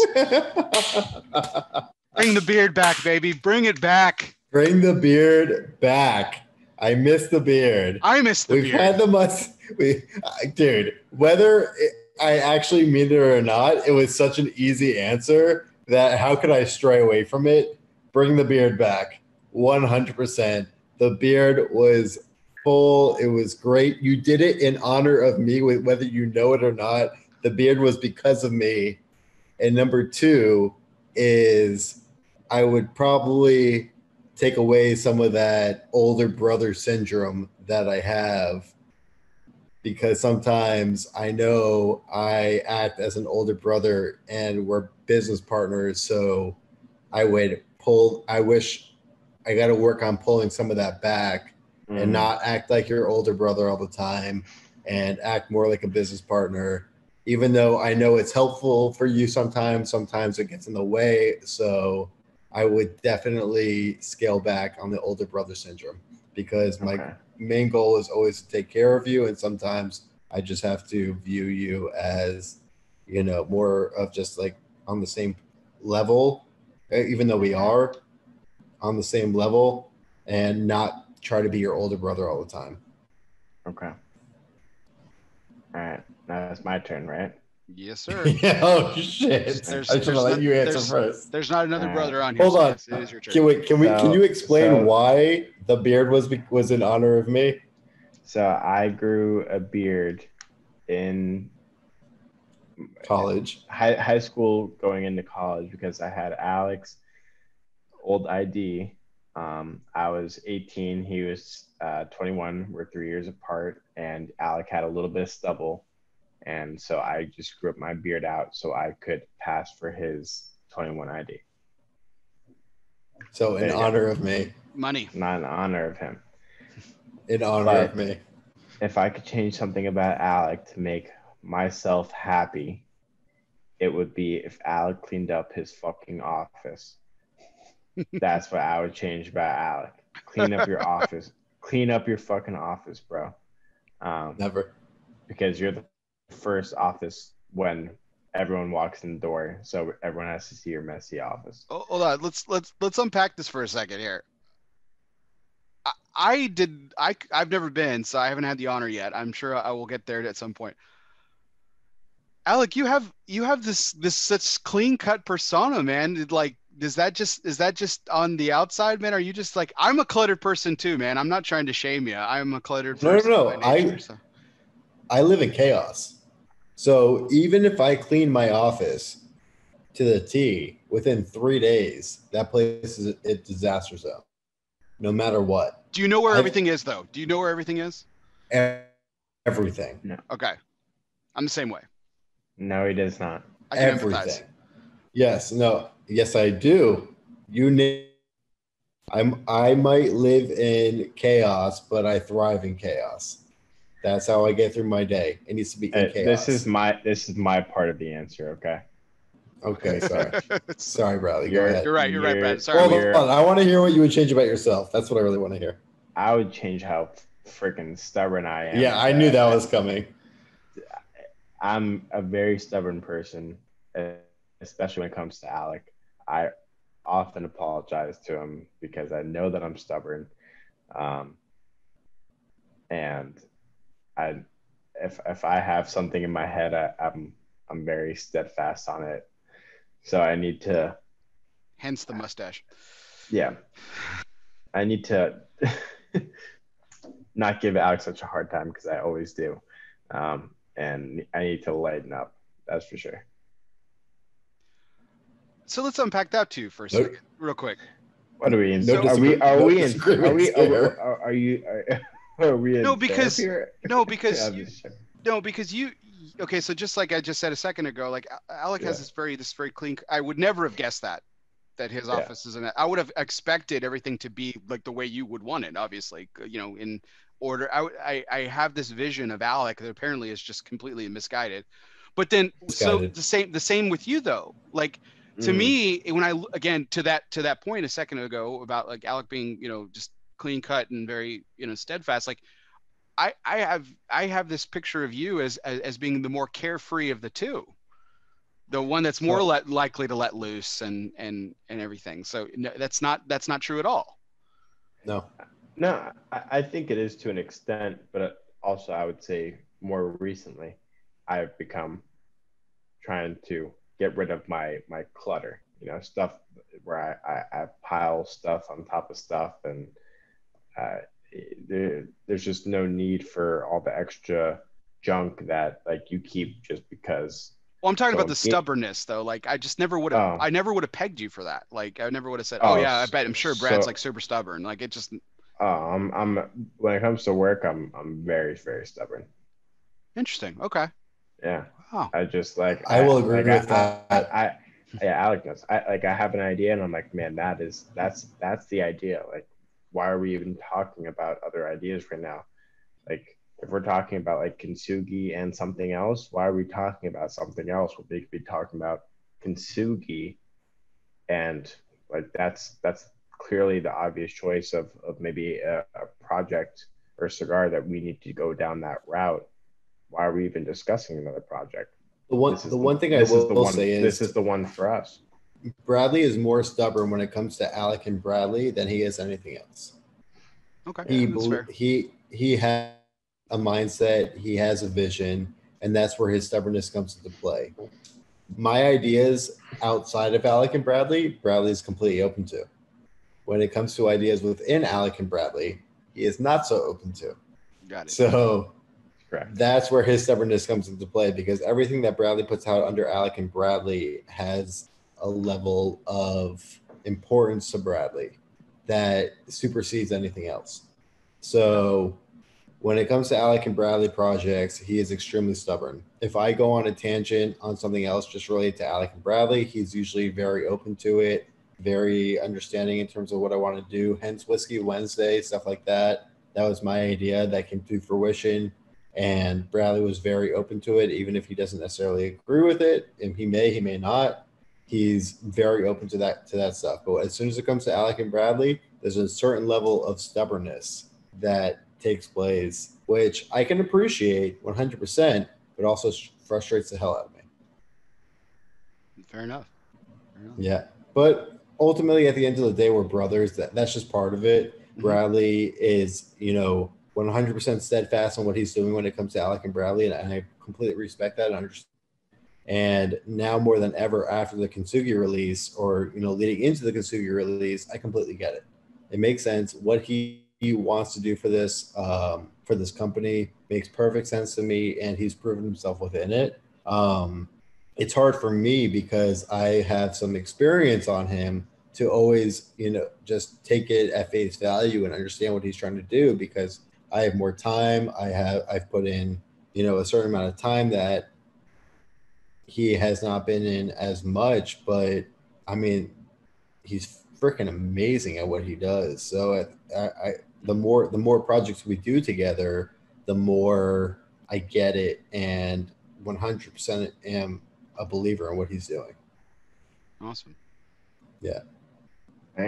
Brothers love, right, guys? Brothers love is. It's a love-hate. You're a very good therapist. He's never said this in person, so. And I never would face to face. There you go. Fair enough. Well, gentlemen, it's been an absolute pleasure speaking with you both this evening.